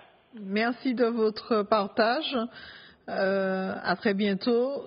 05 96, on a encore des personnes au téléphone. 71 27 07. Bonsoir et bienvenue. Bonsoir madame. Pascal. Gaëtane. Bienvenue Gaëtane, nous vous écoutons. Alors, je voudrais poser une question. Alors, le frère a dit, d'après ce que moi j'ai compris, que lorsque il y avait les apôtres qui prophétisaient, il a dit que dans un sens, cela voulait dire prêcher. Alors que j'ai pris le dictionnaire, je vois que l'interprétation de la prophétie, ça dit que c'est quelque chose de divin. Alors c'est écrit prophète, prophétie qui prédit par inspiration divine. Alors je ne sais pas, je suis un petit peu confuse à ce sujet parce qu'il dit d'une façon cela voulait dire et que les gens faisaient la prédication. Alors moi je dis qu'il y a quand même une différence entre la prophétie et la prédication. Donc s'il peut m'éclairer sur ce sujet. Merci Gaëtane. De rien. Restez à l'écoute, il répondra tout de suite. Alors Gaëtane a pris le dictionnaire, peut-être pas le dictionnaire biblique, peut-être Google. Alors est-ce que William, vous pouvez nous éclairer dessus? Oui, déjà il faut la prédication, prêcher l'évangile, tout ça. Je dis d'aller dans le texte original pour voir la signification, il y a plusieurs significations du mot prophétiser. Et c'est quoi prophétiser par exemple dans la Bible? Prophétiser, c'est parler de la part de Dieu, transmettre la parole de Dieu à d'autres personnes. Ce qu'on est en train de faire, c'est de prophétiser. Parce qu'on prend la parole de Dieu pour transmettre à d'autres personnes. Donc je veux seulement lever le point qui est dans notre esprit. Parfois quand on dit prophétiser, c'est quelque chose qu'on a une vision, on aime toujours penser que quand on dit prophétiser, c'est quelque chose... ou un truc mystique où on est parti dans les cieux et puis on vient, on apporte quelque chose. Non, ici, prendre la parole de Dieu, le décortiquer, si on prend la parole de Dieu, on donne, c'est ça la prophétie aussi. C'est pourquoi, dans le texte grec, ça veut aussi dire prêcher. Donc un mot a plusieurs significations et il faut aller à la source. Voilà, regardez ce qui va dans le contexte. Parce que je prends par exemple le mot Isaïe 45 par exemple, où on dit Dieu dit c'est moi qui ai créé le bien et le mal. Mais les gens pensent que Dieu crée le mal. Je lis ce texte. Mais le mot créer qui veut dire bara par exemple, dans Genèse chapitre 1 qui veut dire créer, peut aussi dire arrêter. Donc, est-ce que Dieu crée le mal? Non. On voit le second sens du mot. Selon le contexte, on va dire, ça veut dire qu'il arrête le mal, il crée le bien. Vous voyez la différence? Donc, la signification du mot, il y a plusieurs significations, mais le contexte maintenant est très important. C'est pourquoi la Bible n'est pas seulement un livre qu'on lit d'une manière linéaire, mais il faut toujours lire en regardant le contexte pour ne pas faire une interprétation personnelle et sortir du contexte dans lequel on a lu ce texte, par exemple. Gaëtane, je pense, pasteur, vous êtes d'accord avec ça, d'accord? Je partage aussi. Donc, comme vous avez lu dans Corinthiens chapitre 14, le verset 2 dit que, en effet, celui qui parle aux langues ne parle pas aux hommes, mais à Dieu, car personne. Ça veut dire que quand la Bible dit personne, c'est personne. C'est pas seulement les gens qui sont pas. Ça veut dire c'est pas seulement les gens qui ne parlent pas sa langue. La Bible dit personne ne le comprend. Et c'est un esprit qu'il dit des mystères. Donc la Bible ne dit pas que c'est seulement ceux qui ne sont pas de sa langue qui ne comprend pas. Donc la parole de Dieu dit que personne ne le comprend, et c'est un esprit qui dit des mystères. Celui qui prophétise, au contraire, parle aux hommes, ça veut dire quelle que soit la nationalité, quelle que soit la langue, les édifie, les exhorte, les console. Celui qui parle en langue s'édifie lui-même. Donc c'est la Bible qui le dit. Donc la Bible dit que celui qui parle en langue s'édifie lui-même. Donc tout à l'heure nous avons lu aussi que la manifestation de l'esprit est donnée pour l'utilité commune, mais là aussi la parole de Dieu dit que je crois que là, lorsqu'il est parlé que la manifestation de l'esprit est donnée pour l'utilité commune, là il est parlé de la diversité des langues. Ça veut dire que des langues qui peuvent être compréhensibles. Mais en ce qui concerne le parler en langue, le don, celui qu'on vient de lire là, le parler en langue, c'est celui que l'homme ne comprend pas, mais que Dieu comprend. Il dit celui qui parle en langue s'édifie lui-même. Donc c'est la Bible. Donc il y a une édification aussi personnelle parce qu'il est dit de lui-même. Il n'est pas parlé de la diversité des langues, il n'est pas parlé des langues compréhensibles. Donc là, il est parlé du parler en langue, celui dont nous débattons en ce soir. Donc celui qui parle en langue s'édifie lui-même. Moi, je m'attache à ce qui est écrit dans la Bible. Je ne vais pas au-delà de ce qui est écrit dans la parole de Dieu. Donc celui qui parle en langue s'édifie lui-même et celui qui prophétise édifie l'Église. Donc à ce moment-là, lorsque nous voyons la prophétie, on peut rapprocher ce dernier verset, celui qui prophétise édifie l'Église, dans le verset que nous venons de lire, 1 Corinthiens chapitre 12, verset 7, pour l'utilité commune. Donc il y a une langue pour nous édifier, que nous ne comprenons pas, que Dieu comprend, mais il y a une langue aussi pour édifier l'Église. Et la prophétie aussi fait partie justement de cette langue compréhensible dont les autres personnes de l'Église peuvent comprendre et peuvent être édifiées aussi. Parce que moi-même, je vous donne l'expérience personnelle, comment j'ai reçu justement ce don. Moi, je ne me vante pas de quoi que ce soit. Tout ce qu'on reçoit, c'est par la grâce de Dieu. C'est quelque chose que je recherchais. Parce que j'étais encore dans l'ignorance, et puis je parcourais les églises, je disais, bon, je veux être baptisé du Saint-Esprit, je vais recevoir le don du parler en langue, je suis allé par-ci, je suis allé par-là, je suis allé à un endroit, on m'a dit, bon, voilà, et ferme les yeux, répète Alléluia plusieurs fois, Alléluia, Alléluia, et puis en chemin, quand tu vas commencer à ne plus comprendre ce que tu dis, voilà, tu es baptisé du Saint-Esprit, voilà, tu as le parler en langue. Moi-même, quand j'ai pas vu ça dans la Bible, qu'on recevait le don du Saint-Esprit par des formules, alors moi-même, Dieu dit dans sa parole que Dieu donne le Saint-Esprit à ceux qui le lui demandent. Donc c'est par la foi que nous recevons le don du Saint-Esprit. Et ce qui fait que dans ma chambre, je louais Dieu, je chantais, j'adorais Dieu. Et puis, pendant que je louais Dieu, je vous le dis, sincèrement, je le dis, je le louais fort, pendant que je louais Dieu, c'est pas pour dire à quelqu'un que je m'adressais, je n'étais pas dans une église. J'étais dans ma chambre, je n'étais pas dans une église, j'étais dans ma chambre, je louais Dieu, je l'adorais, je chantais les cantiques, et pendant la louange, pendant l'adoration, je me suis mis à parler en nouvelle langue. Ça veut dire que j'ai commencé à exprimer une langue que moi-même je ne comprenais pas. Mais vous en étiez conscient? Mais j'étais conscient. D'accord. J'étais conscient parce que j'avais les yeux ouverts, j'étais pas en train de dormir, ni j'étais pas en train de rêver, c'était pas un songe, c'était une réalité. Pendant que je louais Dieu, pendant que j'adorais Dieu, eh bien voilà que je me suis mis à parler en langue, et vraiment, et là j'ai reconnu que voilà, c'était le baptême du Saint-Esprit, le Saint-Esprit est venu sur moi, et le signe qui a accompagné ce baptême, c'est ce parler en langue. Et j'étais pas dans une église. J'étais pas dans une église, il n'y avait pas des gens autour de moi que je devais édifier, que je devais enseigner, que je devais prophétiser. J'étais en paix, j'étais bien, il y avait une joie qui remplissait mon cœur. J'étais pas mal à l'aise. J'étais pas malheureux. Il y avait une joie lorsque vraiment j'ai commencé à parler justement en langue, et puis la joie remplit mon cœur. J'étais encore plus poussé à louer Dieu, à l'adorer encore plus. Et moi-même, ça a commencé, je ne pouvais pas m'arrêter. Ça veut dire que, voilà, c'était fort, c'était quelque chose de puissant que j'ai expérimenté. Et c'est pas dans une église. Je ne dis pas que cela ne peut pas se faire dans une église, mais ce n'est pas que dans l'église que cela peut se passer. Donc j'ai expérimenté cela dans ma chambre. Et je suis convaincu que j'ai reçu ce don-là par la venue du Saint-Esprit dans ma vie. C'est impressionnant parce que le pasteur dit qu'il a reçu, il précise bien dans la chambre, il y a des gens qui ont reçu ça dans une salle de sport en faisant le Kundalini par exemple, qui parlent le charabia, ceux qui font le yoga, toutes ces choses, ils ont jamais... Non mais là j'étais en train de louer Dieu, j'étais en train de chanter des cantiques, je n'étais pas dans un cadre... Oui, laissez-moi parler parce que l'expérience est pareille, il ressent la paix après, il ressent un calme. Je vais d'abord aller dans quelques points parce que le pasteur dit qu'il s'attache à ce que la Bible dit. Ça, c'est très important. Pour que je puisse m'attacher à un fait biblique, il faut 2 ou 3 témoins. Paul est l'apôtre de Jésus-Christ. Ça veut dire que Paul ne peut pas contredire ce que Jésus-Christ dit. Et Paul ne peut pas enseigner une chose que les autres n'ont pas enseigné. Sinon, les apôtres allaient le voir pour dire arrête.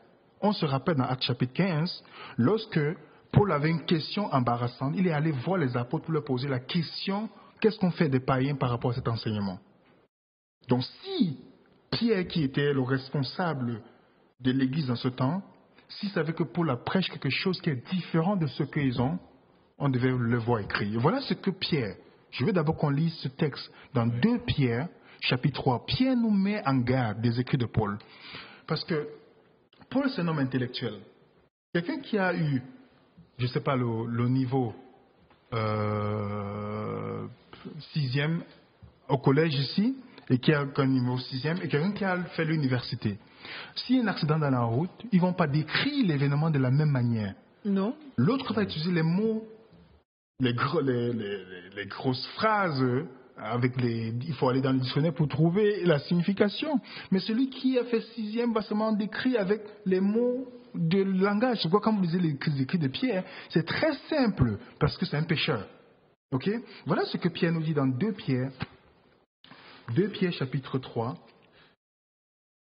Et il nous met en garde, donc lorsqu'on lit les écrits de Paul, et c'est ça le problème. Les gens ont pris un texte, ils ont fait toute une doctrine avec. Pourtant, tout ce qu'on parle de langue dans la Bible, c'est une langue existante et compréhensible.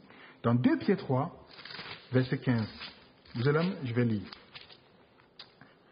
Il dit, croyez que la patience de notre Seigneur est votre salut. Comme notre bien-aimé frère Paul vous l'a aussi écrit, selon la sagesse qui lui a été donnée. C'est ce qu'il fait dans toutes les lettres, où il parle des choses dans lesquelles il y a des points difficiles à comprendre, dont les personnes ignorantes et mal affermies tordent le sens comme celui des autres écritures pour leur propre ruine. Vous vous rendez compte? Qui parle ici?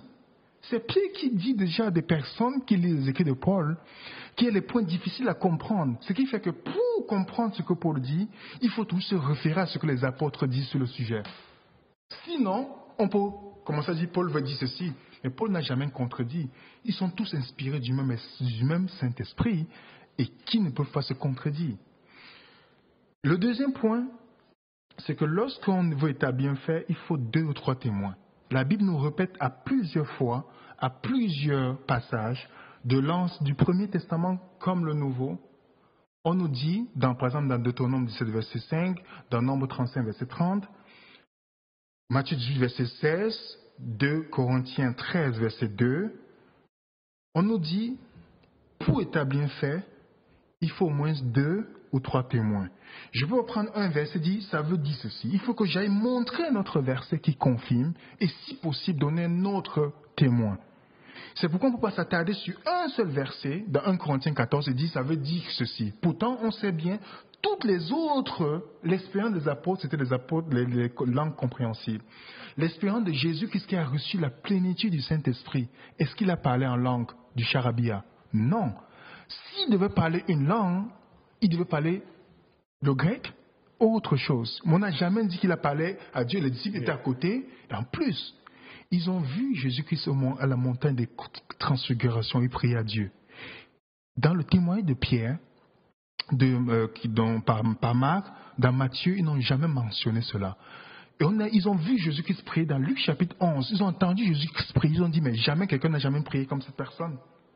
Parce qu'ils ont entendu les mots que Jésus a. Et puis ils ont demandé, enseigne-nous à prier comme Jean a prié à ses disciples. Et Jésus lui dit, voilà comment vous devez prier. Il n'a jamais dit, voilà une autre chose nouvelle, parce que aucun des apôtres, aucun des personnes qui ont suivi Jésus-Christ n'ont enseigné une chose qui est contraire à ce que Jésus-Christ enseignait.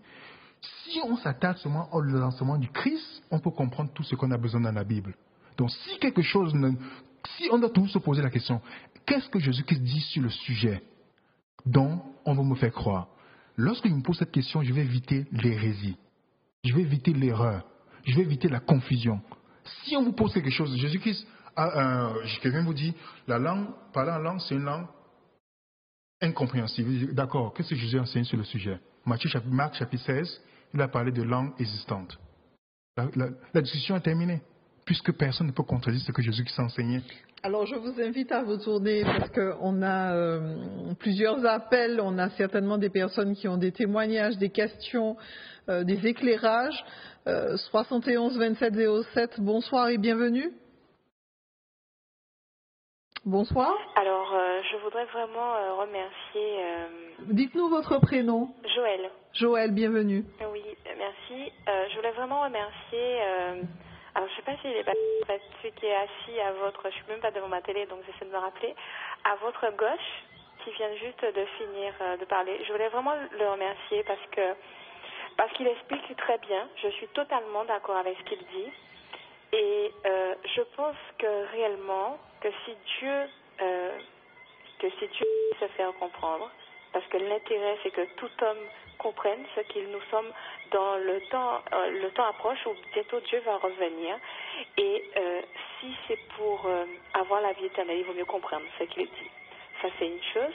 Avec tout le respect que j'ai pour quelle que soit la religion, quelles que soient les pensées, quelles que soient les pensées. Je pense qu'il y a bien un esprit, mais je crois qu'il n'est pas saint. Quand on parle en langue, ça c'est, même avec le respect, je pense qu'il y a bien un esprit qui anime, mais j'ai du mal à penser qu'il soit saint. Parce que pour avoir déjà vu des gens parler en langue, c'est quelque chose qui est très effrayant. Et je crois que Dieu est un Dieu d'amour. Il dit, soyez toujours joyeux. Je ne pense pas que Dieu serait quelqu'un qui enverrait ce genre de choses.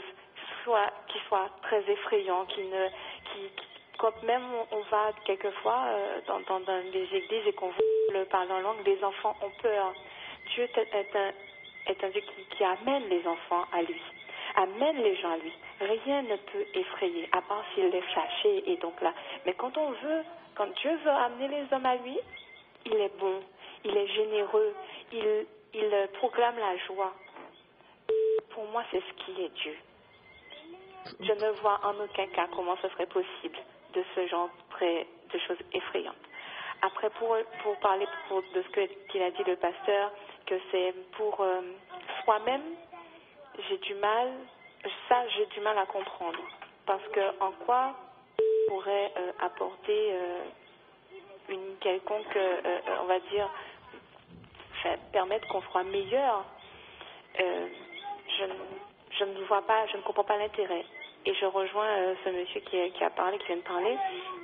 On ne voit pas du tout. Alors je n'ai pas encore lu toute la Bible, hein, mais je n'ai juste pas encore vu que Jésus parlait en langue, que les apôtres parlaient en langue, ou je n'ai pas encore vu, en tout cas, même dans les fortes occasions, dans les histoires qu'on raconte aux enfants, je n'ai jamais vu Moïse ni Élie parler en langue. Donc, voilà. Mais en tout cas, j'étais très contente de l'entendre expliquer ça comme ça. Ça a été, je n'aurais pas dit mieux. Pourtant, je n'y crois pas, mais c'était très très bien expliqué. Merci beaucoup. Merci Joël. On va revenir sur le témoignage de Joël. On prend un autre appel au 71 27 07. Bonsoir et bienvenue. Oui, bonsoir. Vous êtes votre prénom, s'il vous plaît? André. Bienvenue André. Merci beaucoup. Bonsoir à tes invités.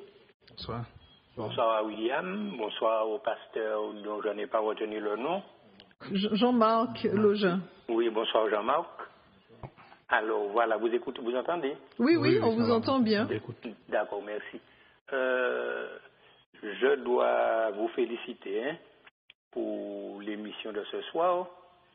Et je ne suis pas là, vous ne me prenez pas sur mes propos. Je ne suis pas là, ce n'était pas un débat pour savoir qui a tort, qui a raison. Je ne suis pas là pour... Absolument. Voilà, tout à fait. C'est pour partager. Tout à fait. J'ai noté la bonne tenue des deux intervenants. Gloire à Dieu. Contre, j'aimerais quand même dire quelque chose et poser une question aux deux interlocuteurs qui sont là. Enfin, je sais que William n'aime pas qu'on l'appelle pasteur. Hein? Non. je le sais, je suis votre émission régulièrement.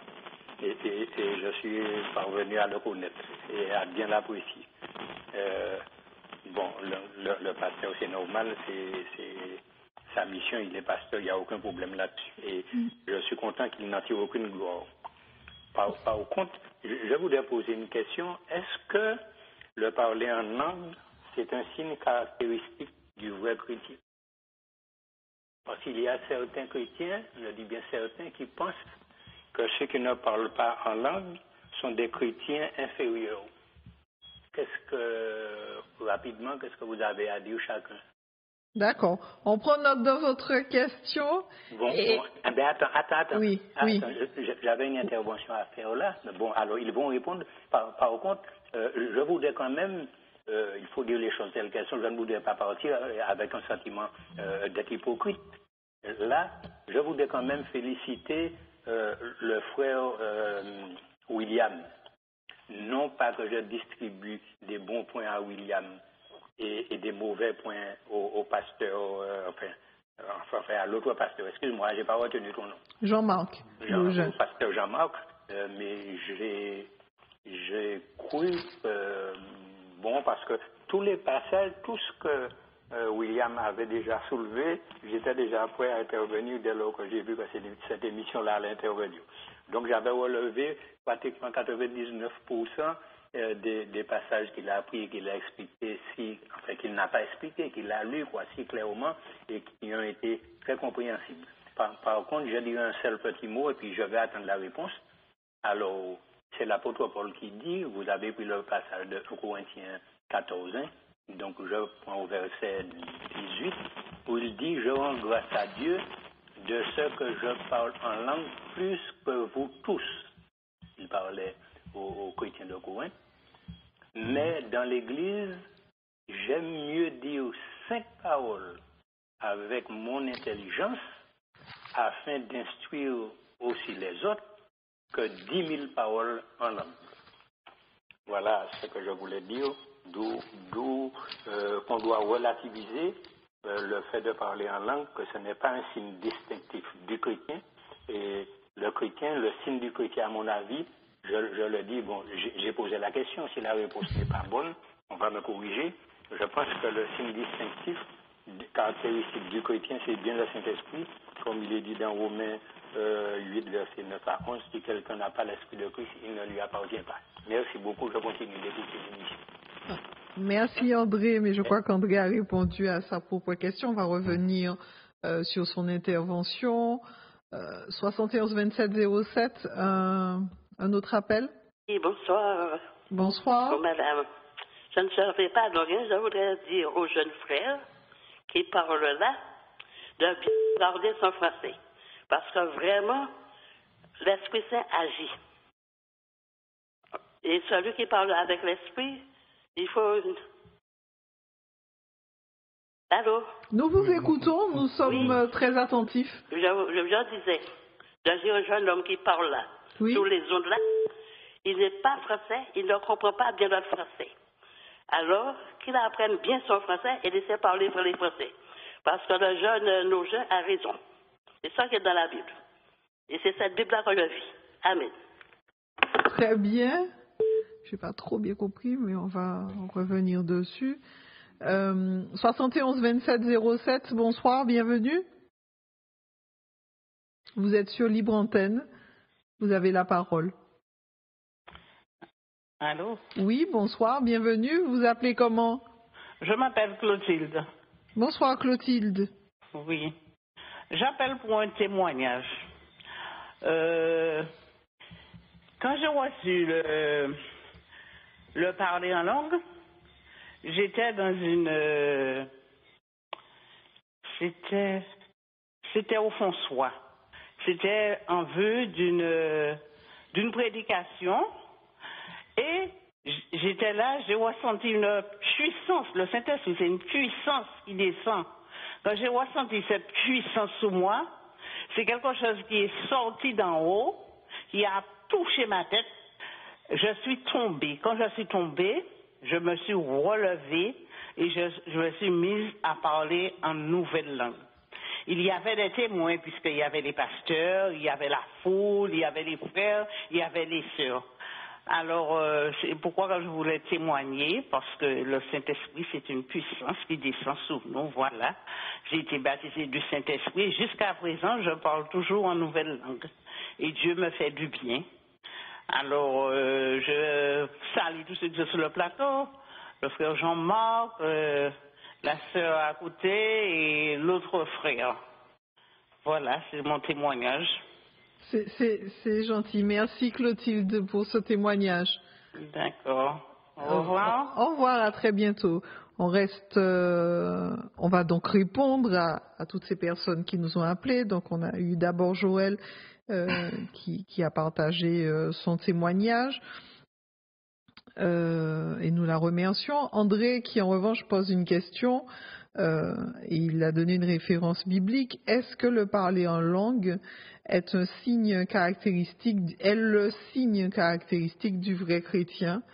Et il a mentionné 2 citations bibliques, 1 Corinthiens 14 verset 18, je rends grâce à Dieu, et Romains 8 verset 1. Est-ce qu'il y a quelqu'un qui veut répondre? Je voudrais intervenir déjà pour dire que le parler en langue, ce n'est pas du charabia, parce que c'est quelque chose de grave que vous avez dit là.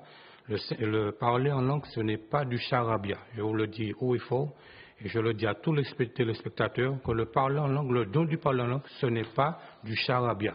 Donc parler ainsi envers un don que le Saint-Esprit accorde, c'est du blasphème. Donc, je vous le dis sincèrement, on n'a pas à dénigrer les dons du Saint-Esprit, disons que c'est du charabia. Donc, je le dis.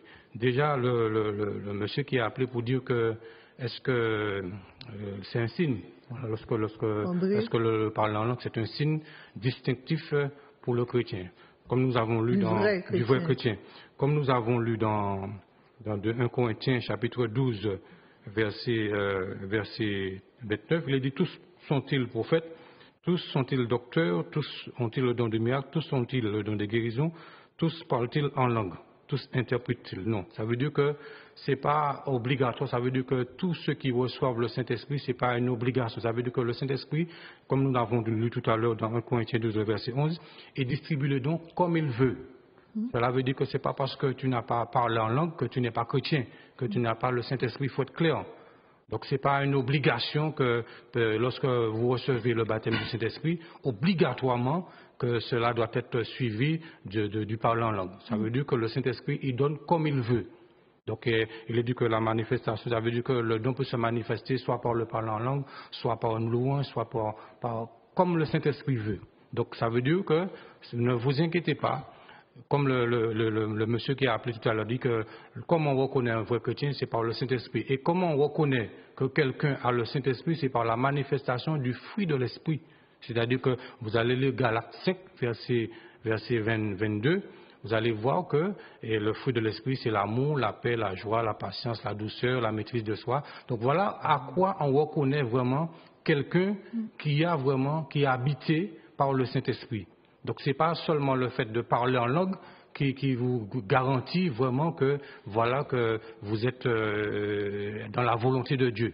Donc ça c'est très important et nous ne devons pas rejeter, parce qu'il y a beaucoup d'églises, je le dis, il y a beaucoup d'églises qui rejettent non seulement le parler en langue, mais qui rejettent beaucoup de dons du Saint-Esprit. Ça veut dire qu'ils refusent la manifestation des dons du Saint-Esprit dans leur église.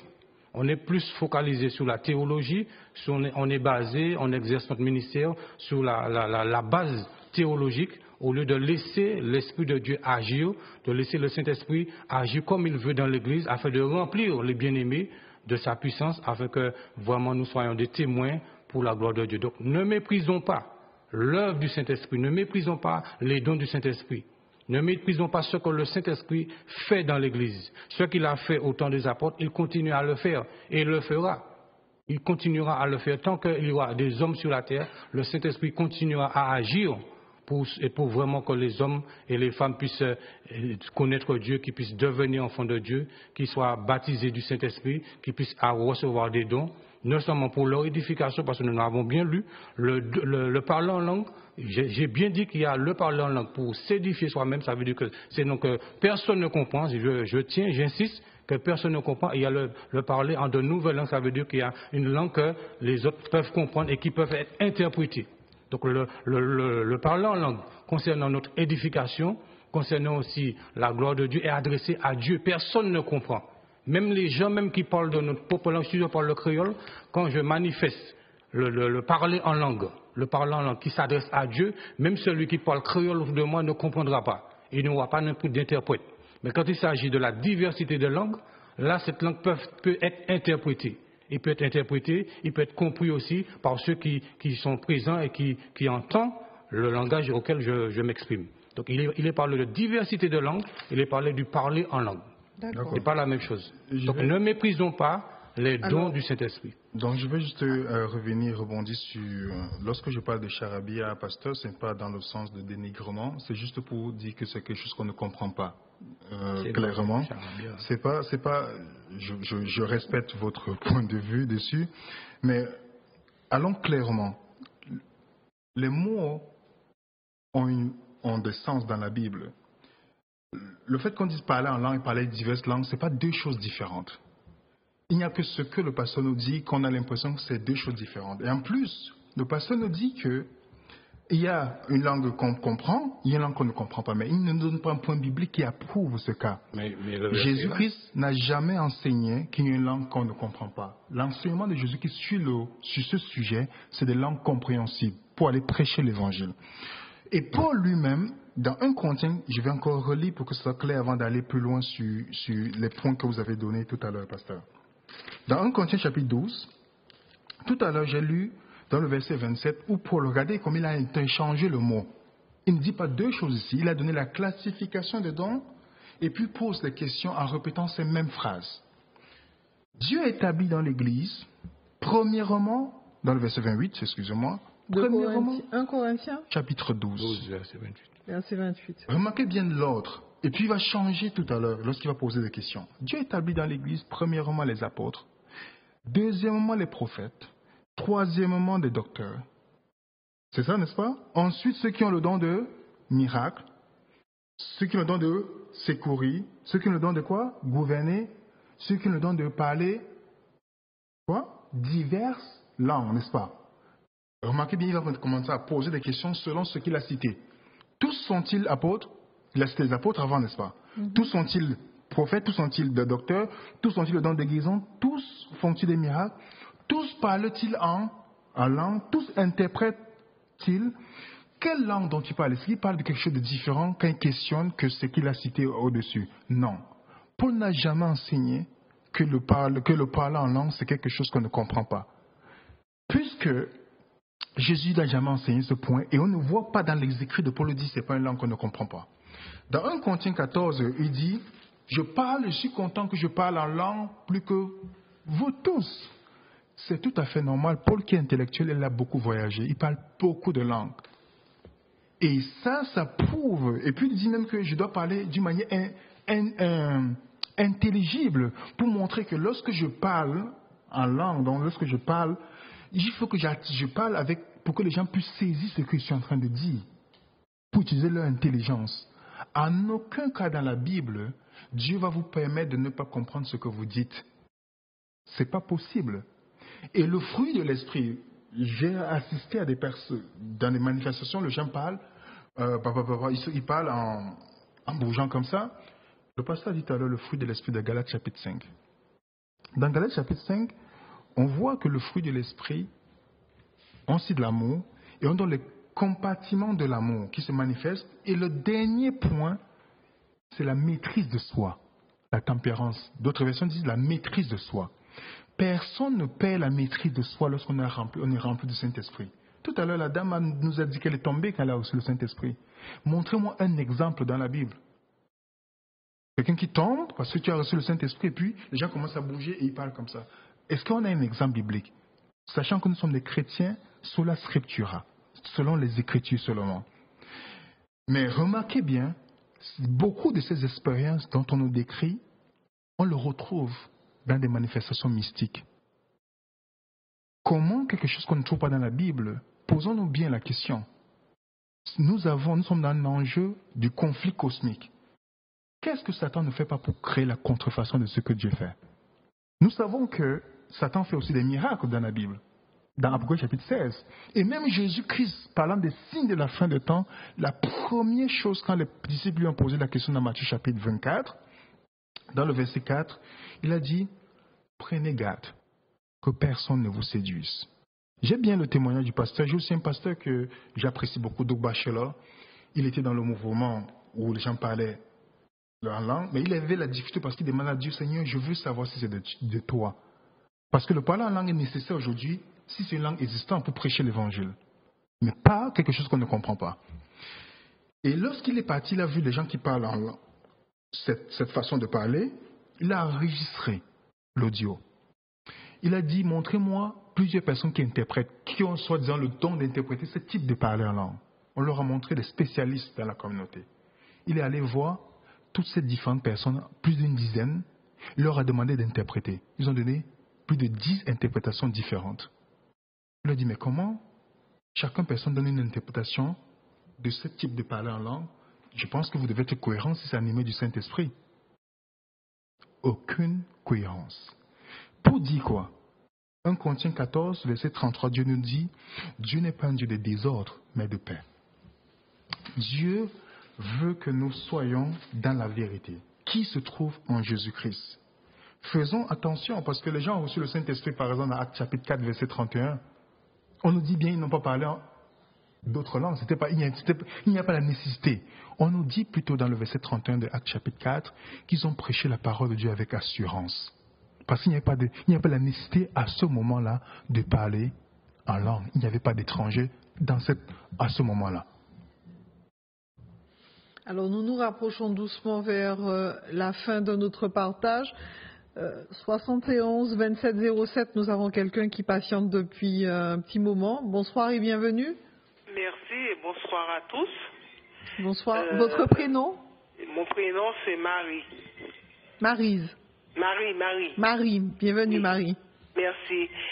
Je voulais intervenir et je voulais féliciter le pasteur qui a parlé de l'Esprit Saint des dons en langue. Le plus petit charisme, c'est le parler en langue. C'est un don de langue. C'est un charisme qu'on reçoit. Il a très bien expliqué. Et c'est vrai, lorsqu'on parle, des fois, on peut tomber dans le repos de l'esprit, parce que lorsque la dame a dit qu'elle est tombée, c'est vrai, dans le repos de l'esprit. Et lorsque tu tombes dans le repos de l'esprit, tu peux recevoir, le Seigneur te parle et tu peux recevoir le charisme. Si tu veux, et le Seigneur te donne le charisme qui te revient. Tu le demandes le don en langue, te donne le parler en langue, mais il faut qu'il y ait quelqu'un, comme il a dit, pour comprendre, pour interpréter le parler en langue. Parce que le parler en langue n'est pas donné à n'importe qui, à toute personne, parce que l'Esprit Saint souffle où il veut, il va. Le Seigneur nous donne des charismes. Il y a le charisme parler en langue, on peut l'avoir comme charisme de guérison, on peut l'avoir comme de prière aussi, mais il a très bien expliqué, le pasteur qui a expliqué, je sais pas, celui qui a le haut bleu, c'est-à-dire la cravate, avec la cravate, je connais son prénom, mais il a très bien expliqué ce que ça veut dire. Et ce n'est pas du charabia. Ce n'est pas du charabia. C'est le plus petit des charismes qui existent. Si tu veux l'obtenir, tu peux l'obtenir en le demandant à l'Esprit Saint, parce que nous avons tous reçu l'Esprit Saint à notre baptême. Nous avons reçu les 7 dons de l'Esprit Saint. Le Seigneur donne à qui il veut. Il n'a pas donné naturellement. Il donne à qui il veut. Et il faut qu'il y ait quelqu'un pour comprendre, se parler en langue, pour voir si c'est du faux, si c'est du vrai. Ce n'est pas du charabia. Très bien. Ce n'est pas du charabia. Je suis désolée de le dire, j'écoute l'émission, je l'ai pris en cours, mais je suis désolée. Ce n'est pas du charabia. Et je félicite le pasteur qui a bien expliqué ce que ça veut dire le parler en langue. Très bien, merci Marie. Voilà. Je vous remercie et bonne soirée à tous. Merci. Restez connectés. Nous approchons, je vous le disais, doucement de la fin. Donc, peut-être qu'il faudrait appuyer certains points. On a à peine 5 minutes pour terminer. Donc là, une conclusion, pasteur. Oui, donc la conclusion que je peux dire, c'est aux amis téléspectateurs. Donc il faut être simple. Le royaume de Dieu, nous devons le recevoir comme un enfant. Jésus a dit que si vous ne devenez comme les petits enfants, vous n'entrerez point dans le royaume de Dieu. Le plus souvent, ce qui nous empêche vraiment de saisir les choses de Dieu, c'est l'orgueil, c'est les faux raisonnements. On aime raisonner devant la parole de Dieu. Donc Dieu veut que nous puissions accepter sa parole vraiment dans la simplicité d'un enfant. Et lorsque nous acceptons cette vérité, que nous acceptons, nous prenons la parole de Dieu dans toute sa simplicité, sans raisonner, sans chercher à modifier les choses, et à ce moment-là, nous sommes bénis. À ce moment-là, ce que Dieu nous a promis, il nous l'accorde. Le Saint-Esprit vient et il nous donne le don qu'il veut. Tu peux aspirer aux dons, la parole de Dieu dit aspirer aux dons les meilleurs, surtout ce qu'il faut rechercher aujourd'hui pour conclure, l'amour. Recherche l'amour, recherche vraiment à ce que l'amour de Dieu soit dans ton cœur, dans ta vie, afin que tu sois capable d'aimer, de pardonner, de supporter. Lis le chapitre 1 Corinthiens, chapitre 13. Lis le chapitre en entier, tu verras que même si tu peux avoir des dons, toutes sortes de choses, mais si tu n'as pas l'amour, la parole de Dieu dit que cela ne te sert de rien. Le plus souvent, nous cherchons les dons, nous cherchons de ceci, de cela, et puis lorsque nous avons, nous nous vantons, nous nous glorifions envers celui qui n'a pas ce don. C'est l'amour de Dieu en toi, en vous, qui vous permettra d'entrer dans le royaume de Dieu. Parce que si vous avez seulement les dons, Jésus a dit qu'au jour du jugement, beaucoup viendront avec beaucoup de dons, ils ont fait, mais ils n'ont pas été dans l'amour, ils n'ont pas aimé, ils n'ont pas fait ce que Dieu attendait d'eux. Donc recherchez l'amour, que l'amour de Dieu soit dans votre cœur, manifestez cet amour et que le Saint-Esprit puisse vous diriger et vous donner ce qu'il veut. Merci beaucoup, pasteur Jean-Marc Login, d'avoir répondu à notre invitation. Merci pour cette conclusion. William, une conclusion brève? Pour aller dans la conclusion, c'est clairement, bibliquement, que la seule langue qui existe, d'après l'enseignement de Jésus-Christ des apôtres, c'est une langue existante. Et je respecte ceux qui croient à quelque chose qui n'existe pas, mais bibliquement, on ne peut pas avoir, puisque la Bible nous dit de fonctionner avec la parole de Dieu. Et mettant l'accent sur le fait que raisonner n'est pas un péché dans la Bible, puisque Dieu nous dit dans Isaïe 1er, verset 18, « Venez et raisonnons ». Isaïe 1er. Verset 18, « Venez et raisonnons ». Dieu veut qu'on vienne comme des enfants, mais avec la tête des adultes. On a besoin de comprendre pourquoi nous croyons. On est au siècle, dans le temps qu'on vit, nous avons besoin de toujours poser la question, il est écrit, et avec des confirmations de témoins dans la Bible. Et si on enlève cela, on va tomber sur toute forme d'enseignement qui ne sont pas bibliques.